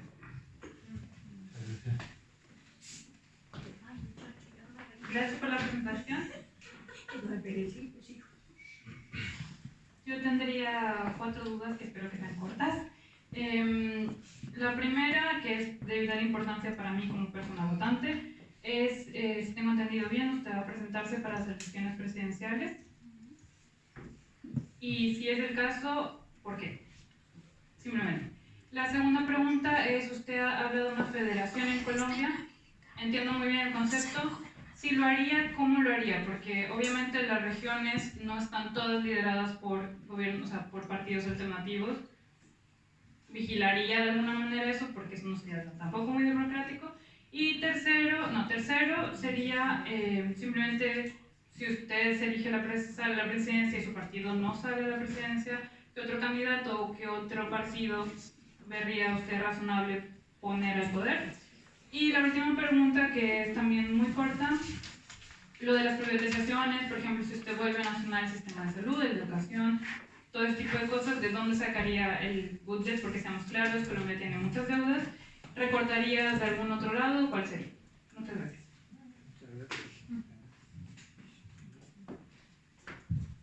Buenas noches, yo no tengo preguntas, pero tengo un mensaje para todos los colombianos. Desde el 28 de abril, del Día del Estallido Nacional, yo personalmente detesto la política. De hecho, nunca he votado. El tiempo me ha dado la razón. De todo lo que hemos visto todos los días, el bombardeo mediático, la información en las redes sociales, absolutamente todo. Es difícil meter todo esto en digerir todo esto y poder entender toda esta mecánica, este mecanismo de desastre nacional en Colombia. Como colombiano yo amo mi país, vivo muchos años por fuera del país, soy una persona muy estudiada y entiendo la gravedad de lo que está pasando en Colombia. Una persona que no es economista, contadora, administradora, que no tiene conocimientos de esta naturaleza, no entiende cuando le dicen que el PIB de Colombia está al 52%. Si las estadísticas son correctas y es lo que escuchaban en las redes sociales. Es escalofriante cuando escuchamos esto. No sé si es cierto. El mensaje que tengo para los colombianos es: vamos todos a votar. No importa lo que digamos aquí o digamos en cualquier parte del mundo. Tiene que haber una conciencia nacional. Tiene que haber un amor por su patria. Tiene que haber un amor por nuestra esencia.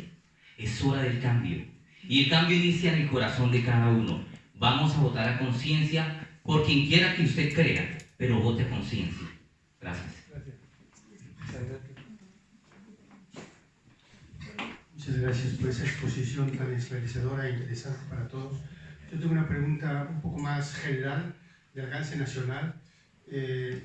Ha habido en Colombia durante meses un paro nacional que ha tenido en vilo al país, en jaque al gobierno, y quería saber un poco en qué está eso ahora, o sea, qué balance político se saca de ese paro nacional y cuáles son las perspectivas políticas tras esa tremenda movilización. Muchísimas gracias. Quiero también informar de que estamos colgando en la página del Comité una serie de videos realmente esclarecedor sobre esa conferencia, que complementan realmente, porque todo eso es demasiado corto, ¿no? Obviamente, pero ahí pueden ver, y también sobre la gestión de gobierno, y los planes para defender. En la página del Comité de Nacional, ahí mismo donde está pasando ahorita el Facebook Live. Entonces, Carlos, te paso la palabra para responder. Muchas gracias por la pregunta y por la brevedad de las preguntas también. Sí, muchas gracias por toda la cantidad de inquietudes. Bueno, claro, nosotros somos uno de los países que hace parte de la órbita de influencia geopolítica de Estados Unidos. La relación de Colombia con Estados Unidos está mediada, entre otras cosas, por la lucha contra el narcotráfico. Y resulta que con la justificación de esa lucha, pues Estados Unidos ha terminado por hacerse de la vista gorda con las sistemáticas violaciones de derechos humanos que sus aliados, cada uno de los gobiernos, comete contra los sectores de la oposición, las organizaciones sociales, sindicales, de manera que hay unos requerimientos en materia de derechos humanos, muchas veces son algunos congresistas, demócratas, que le llaman la atención, pero en general no son los gobiernos. Y lo que hemos estado es mediado inclusive por el intervencionismo a través de los embajadores que temporalmente coloca el gobierno de los Estados Unidos o el propio Departamento de Estado. Hombre, 6.400 jóvenes asesinados, denominados estos falsos positivos, por la búsqueda de resultados del gobierno de Uribe en materia de seguridad, que ahora sale ante la Comisión de la Verdad diciendo que fue engañado por los militares, una cosa que pareciera como un chiste de mal gusto, ¿no? Y que no haya, pues por parte del gobierno de los Estados Unidos, una severa sanción, pero a los gobiernos de carácter progresista, pues usted ve que el gobierno de Estados Unidos le receta una fórmula de impugnación, de bloqueo, etc. Con la lucha contra insurgentes que cada gobierno de nuestro país le justifica significa el incremento de presupuesto y la ayuda militar al gobierno de los Estados Unidos, lo que hemos terminado siendo más dependientes de este país. Y un país que además es precursor en la defensa de derechos humanos, digámosle, en su discurso formal, ¿sí? Pues en el caso de Colombia eso no está en la agenda de las relaciones.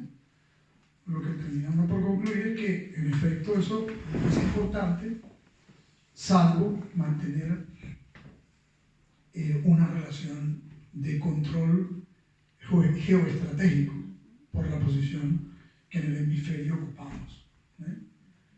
Y del resto, pues, hacerse el de la vista gorda. Nosotros teníamos mucha expectativa frente al gobierno Biden, porque en efecto, y todavía confiamos en que puedan haber, pues, severas observaciones, las hubo tangencialmente durante el paro, pero sobre todo por los congresistas del gobierno de los del Congreso de los Estados Unidos.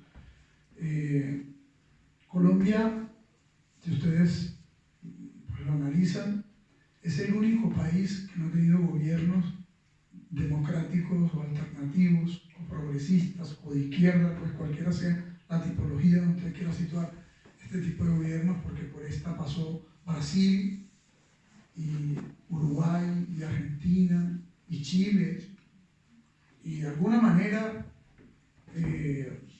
Perú, de alguna manera Ecuador especialmente, México y bueno, usted podría seguir haciendo mención de varios países, pero Colombia, este país pues que le sirve a los intereses de Estados Unidos, se ha mantenido en el eje de la negación de los derechos humanos, y Estados Unidos frente a eso poco es lo que dice. Bueno, entonces evidentemente el Plan Colombia y la financiación que el gobierno de los Estados Unidos hace, la lucha contra el narcotráfico, pues al final, con las cifras que usted misma presentó, pues han sido inversiones fallidas. Y resulta que buena parte de esas inversiones lo que han servido es para que las fuerzas militares colombianas le violen los derechos humanos a los propios ciudadanos, ¿no? De manera que con el presupuesto de los contribuyentes de Estados Unidos se está financiando no la persecución al narcotráfico, sino la violación de los derechos humanos y los crímenes de lesa humanidad como estos, que fueron cometidos inclusive por miembros de la fuerza pública. Ahora, como alguien lo mencionó, hay unos mercenarios que fueron a Uruguay, a Haití, y resulta que parte de estos mercenarios, algunos de ellos habían sido entrenados en Estados Unidos. Es decir, que tenemos un ejército y una policía que ha tenido un alto nivel de entrenamiento, y pues bueno, no estamos diciendo aquí que todos, pero sí muchos de estos oficiales han sido partícipes y artífices de la creación de los grupos paramilitares. Bueno, ahora con a la afortunada Comisión de la Verdad y la JEP, conquistas del proceso de paz que Álvaro Uribe y los uribistas han tratado de sabotear por todas las vías, y creo yo en el desespero de que se ponga en evidencia pues, los vínculos que ciertamente tienen estos que fueron los ejecutores con los altos oficiales y los determinadores políticos y económicos, porque también aquí estamos hablando de muchos empresarios involucrados, de manera que esa verdad todavía está por conocerse. Entonces ustedes han visto que siempre salen con una serie de jugaditas para tratar de ir haciendo el quite, pero sí, tiene que haber un balance de toda la ayuda que ha hecho el gobierno de los Estados Unidos a Colombia, que ha servido o ha terminado en entrenar personas responsables de masacres, responsables de desapariciones, responsables de tortura, y el narcotráfico no ha disminuido, porque aquí es donde vemos que pues, hay que plantearse hasta dónde ha sido efectiva esta lucha. Fue efectiva la dejación de armas de la FARC, y hubo una correlación entre esta y la disminución de la actividad del narcotráfico, porque en las zonas donde esta insurgencia hizo presencia, habían, digámosle, cultivos que con la desaparición de esta fuerza allí en ese territorio, pues también hubo la posibilidad de erradicarlos, inclusive manualmente, como está planteado en los acuerdos.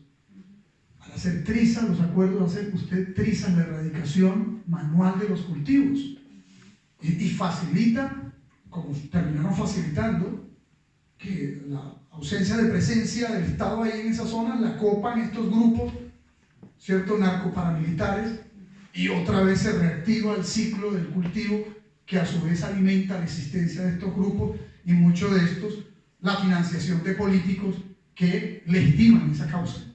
Y ahí, en eso es una realimentación de una cosa con otra.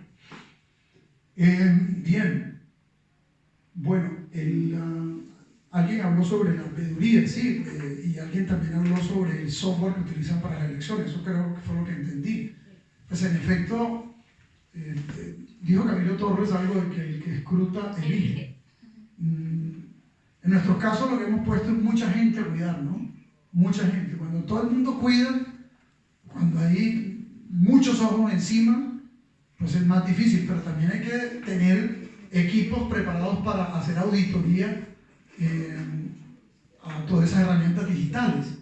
Y por el otro lado, hay que buscar que exista una veeduría internacional. Los organismos de derechos humanos, los colombianos en el exterior, agrupados en organizaciones de defensa de los derechos civiles, ¿no?, y los gobiernos demócratas del mundo, pues podrían echarnos una mano creando unas misiones. Ojalá las Naciones Unidas tomaran esto en serio, porque sí es importante. En nuestro caso, pues obviamente le pusimos mucha vigilancia, pero lo más efectivo contra el fraude es la votación masiva en las urnas.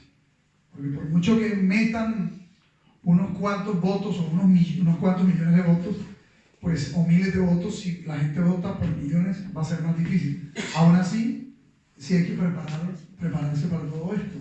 No puedo hablar más de ese asunto porque me van a decir que estoy en participación en política por acá en Bélgica. Bien.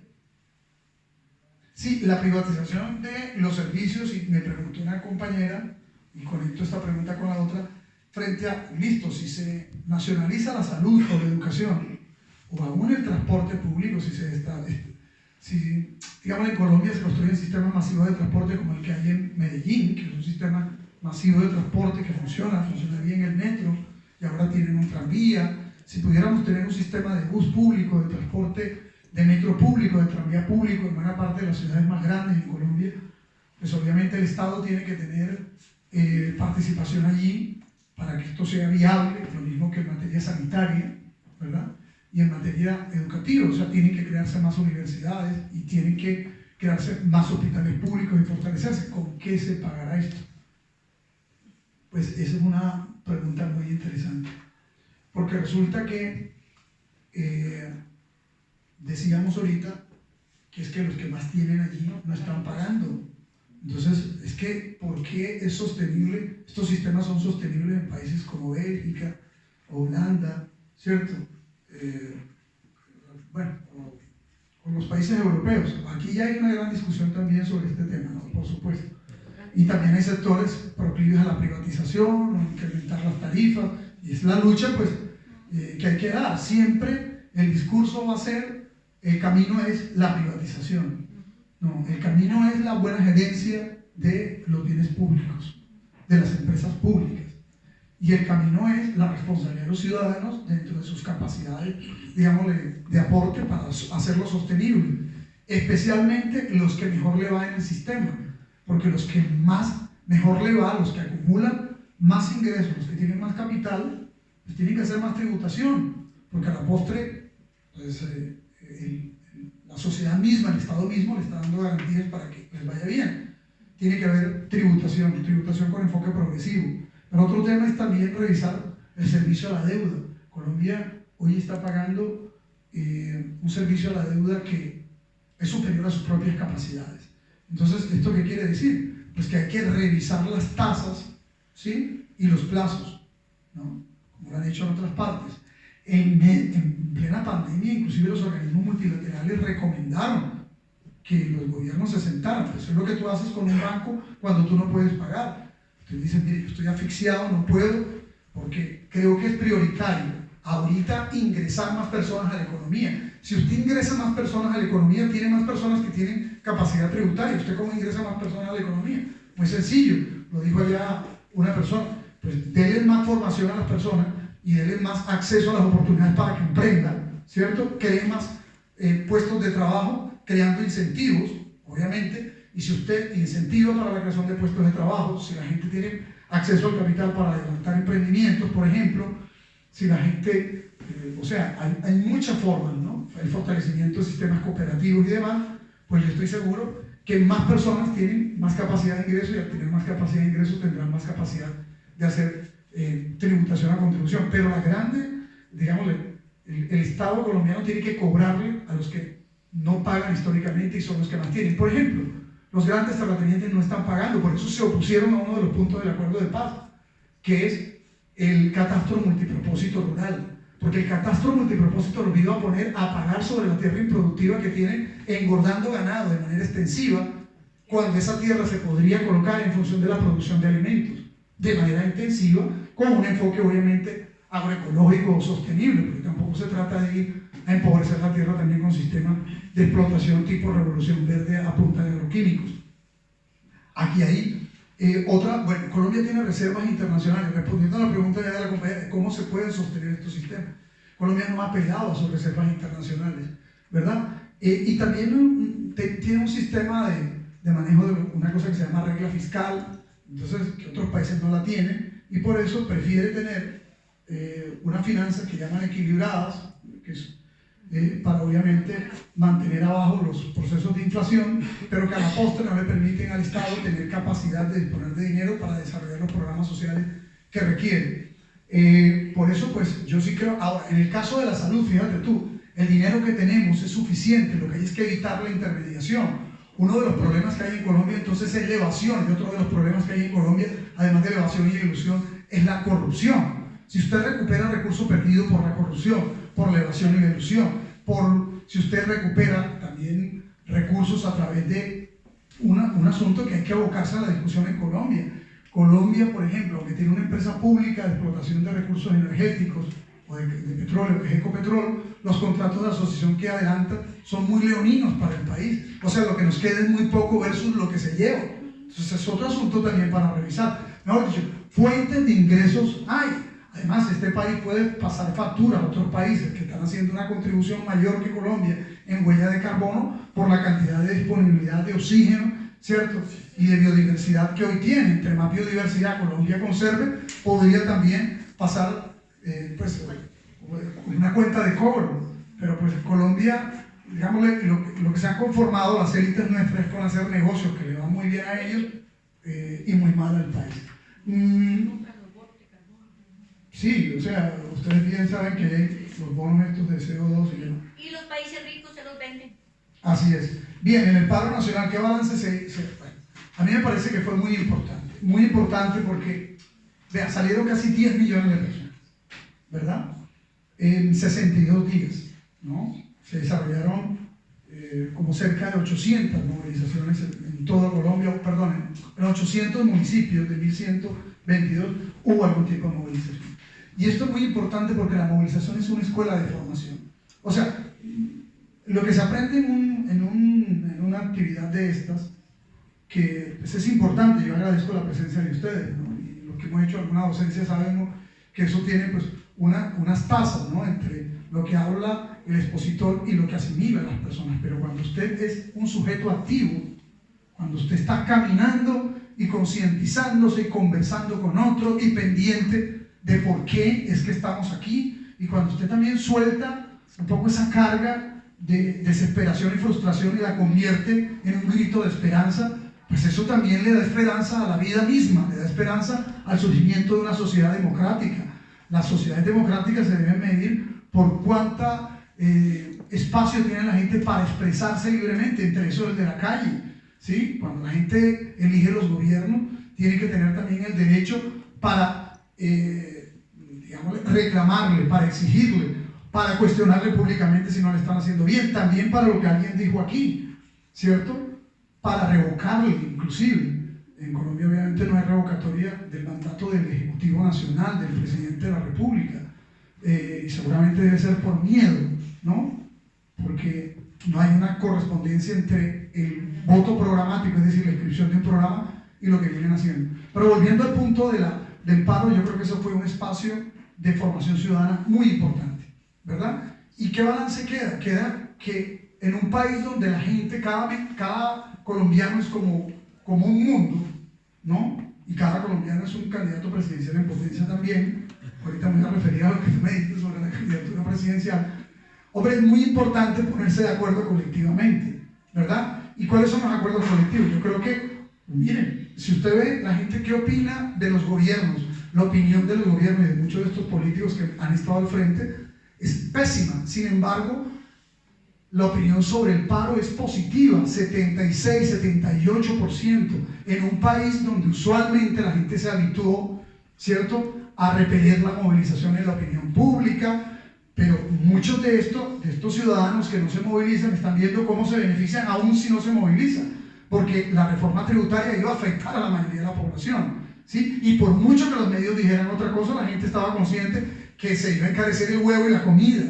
Y pues se metieron con lo más elemental, ¿no? En un país donde la gente no está comiendo bien, donde la plata no alcanza, pues que le digan que le van a subir más los impuestos, pues la gente, si no se enardece movilizándose, por lo menos adquiere una mayor conciencia crítica. Segundo, en materia de la reforma sanitaria o la reforma a la salud, pues la gente también se empezó a plantear esta cuestión de cómo mejorar la salud pública, porque vea usted que en general ni siquiera hay una sola organización sindical unificada del sector sanitario colombiano, a diferencia del sector educativo.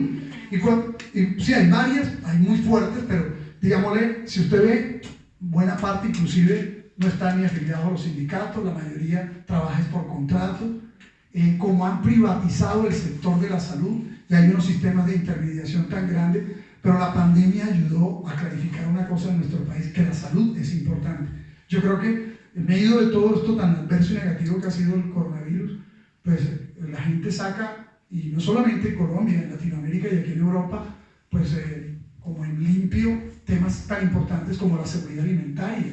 Porque si usted se va a encerrar en un país o se va a encerrar en una región y no tiene resuelto el tema de la comida, pues un tema fundamental, además de esto, es la seguridad sanitaria también. Entonces yo creo que esto fue un buen balance. ¿Qué ha quedado?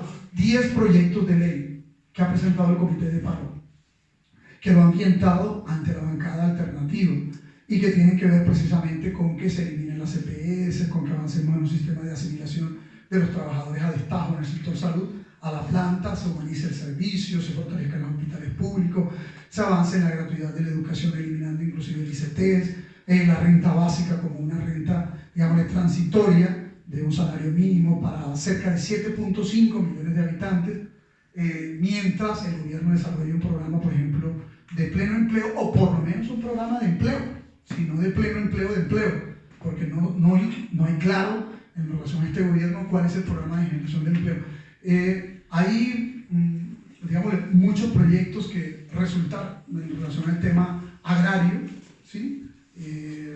El cumplimiento también de los acuerdos de paz. Es decir, yo creo que hay una agenda que se saca en limpio, aunque el Comité de Paro no representaba a todos los que se movilizaban, ¿cierto? Muchos de los jóvenes que salieron a las barricadas y que, digamos, le incorporaron un concepto, este concepto tan importante cuando los gobiernos son tan autoritarios o bonapartistas, y el de la resistencia, ¿sí? Cuando muchos jóvenes, pues, hoy pues, entienden que luchar es vital para salir adelante. Entonces yo creo que hay una ganancia extraordinaria en el balance del tema del paro, además de la negativa, y es la violación de derechos humanos, que esperamos pues esto no quede ahí, que esperamos pues los organismos de derechos humanos de orden internacional pues le den a este asunto, digámosle, vigencia. Tenemos que seguir reivindicando a todos los Lucas asesinados, todos los Esteban asesinados, a todos los jóvenes que fueron cruelmente asesinados simplemente por levantar una voz llena de esperanza. Bueno, alguien dijo algo que obviamente no me corresponde a mí referirme, pero sí, el derecho al voto es un derecho de todos los ciudadanos, ejercerlo es fundamental si lo que queremos es pues, colocar una agenda, ¿no? Los ciudadanos colocan su agenda, en primer lugar, votando por las propuestas que consideran pues, más afines. Yo pues, soy una persona que estoy situado en el eje del cambio, ¿no? Nosotros creemos que el cambio tiene que ser estructural. Me parece que un país que ha sufrido tanto, venirle con propuestas, digámosle, de barniz, ¿no? y de pintura, cuando lo que hay que hacer son reformas estructurales a ese edificio, ¿no? Entonces, pues no me meto más en otros temas porque también ahí me están... Pasándolo ahorita. No, pasándolo, sino para los otros temas. Y ya... Llevando. ¿Cómo se llama? Bueno, ¿y cómo sería la federalización? Pues en materia de federalización, lo que hay son ejemplos. El 40% de la población en el mundo vive en países federales. Y uno tiene todo tipo de modelos federales para escoger. Desde el modelo de Estados Unidos, pasando por el modelo de Alemania, este modelo de Bélgica, India federal, Australia federal, Rusia federal, pues Suiza es un buen ejemplo de federalismo, un país pequeño. Se dice que el modelo federal es un modelo ideal para los países grandes, porque manejar un país grande desde una presidencia centralizada es lo más difícil del mundo. Sin embargo, hay países pequeños o medianos, ¿cierto?, que también son federales y han sido un muy buen ejemplo de democracia. A más consulta a los ciudadanos, pues mucho mejor, ¿verdad? Entonces, Argentina es federal, Venezuela es federal, Brasil es federal, ¿no? Dije ya que México, Canadá también de alguna manera lo es. España, aunque no es federal, tiene un sistema de autonomías muy fuerte. Entonces, lo que hay son modelos para aprender, pero el modelo que tenemos en Colombia no funciona. Y en la Constitución del 91 dejaron planteado 3 figuras que nunca se han llevado a la práctica en la práctica, o la realidad en la práctica, que las regiones autónomas, todavía no hay la primera región autónoma, las ETI, que son las entidades territoriales indígenas o municipios indígenas, tampoco lo hay, y en las provincias como unidades de gobierno tampoco funcionan. Entonces, ha habido en Colombia, a la Constitución la han reventado más de 50 veces, ha habido más de 10 proyectos de ordenamiento territorial, pero no ha habido una discusión de fondo sobre la cuestión democrática, la cuestión democrática y la cuestión de la distribución del poder en los territorios, para que la gente tenga gobierno cercano y pueda decidir pues, su mejor vivir, su buen vivir, ¿cierto? Al final, para eso es que están los gobiernos están simplemente para administrar, para servirle a la gente, y la gente tiene que estar entonces próxima a quienes gobiernan y las decisiones tienen que tomarse de manera cercana. Así pues que yo creo que muchos son los modelos. En Colombia, sin duda alguna, tendríamos que ir a un debate de esta naturaleza que tiene que ser vía constitucional, aprender de la experiencia del siglo XIX, pues nosotros fuimos un país federal y no es cierto lo que dicen que en la época que fuimos federal fue que hubo más guerras, porque somos un país centralista y desde la Constitución del 86 lo que fuimos fue en guerra, la guerra de los 1000 días, 3 años, perdimos luego a Panamá y lo que hubo fue un derrame de sangre durante los 40, los años 50 y de ahí en adelante. Entonces, no es cierto que este modelo ha garantizado la unidad nacional, es más, lo que en el modelo centralista hemos perdido la mayor proporción de tierras que se ha podido perder. Entonces, ¿de qué estamos hablando aquí? ¿No? Tierras y mar inclusive territorial, como está pasando en el debate con San Andrés, ¿no? Así que, pues yo creo que sí, hay muchas fórmulas y muchos modelos. Para aprender existe el mundo, para aprender existen los países que lo han hecho bien, ¿cierto? Y los países que digamos lo han hecho bien son bastantes, ¿no? Colombia es uno de los países que lamentablemente desde el punto de vista del gobierno, desde el punto de vista de la forma de Estado, no lo ha hecho bien, y eso es lo que está pasando. Entonces lo que tenemos que reformar la forma de Estado que tenemos, y obviamente cambiar los gobiernos, y el problema no es del cambio de las personas, sino de las estructuras políticas, al final del régimen, que es el que está aquí. Y pues a eso es que finalmente tenemos que apostar, que cuando hay gobiernos de este tipo a nivel territorial que ponen en cuestión el régimen, ¿cierto?, develan el régimen a los ojos de la gente y dejan de ser aquellos que eran una especie de reyesuelos, personajes que casi levitan, ciudadanos comunes y corrientes, a los que la gente le puede cuestionar, y cuando la gente empieza a ver que tiene derechos iguales a los demás, ¿sí?, entonces es cuando hay la esperanza de que las cosas sean diferentes. Yo les agradezco mucho, gracias a Bélgica, Bruselas, gracias a la Casa de Latinoamérica, gracias a Daniel Gellar, al comité, gracias Paul, gracias a todos ustedes por haber compartido, por estar aquí con nosotros, y pues ojalá nos acompañen en estas luchas que estamos dando, porque desde nuestra tierra Colombia cambia. Muchas gracias.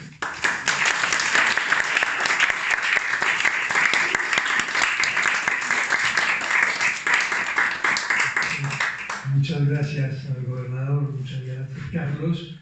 Por supuesto, el apoyo de nosotros es total para que usted pueda cumplir con esa gestión de gobernador y con su programa por el cual ha sido electo con dificultad, en situación adversa, y que ahora es simplemente un deber con el cual está cumpliendo como hombre, como gobernador, como hombre política. No solamente usted, sino también la alcalde de Santa Marta, la alcaldesa de Santa Marta, perdón.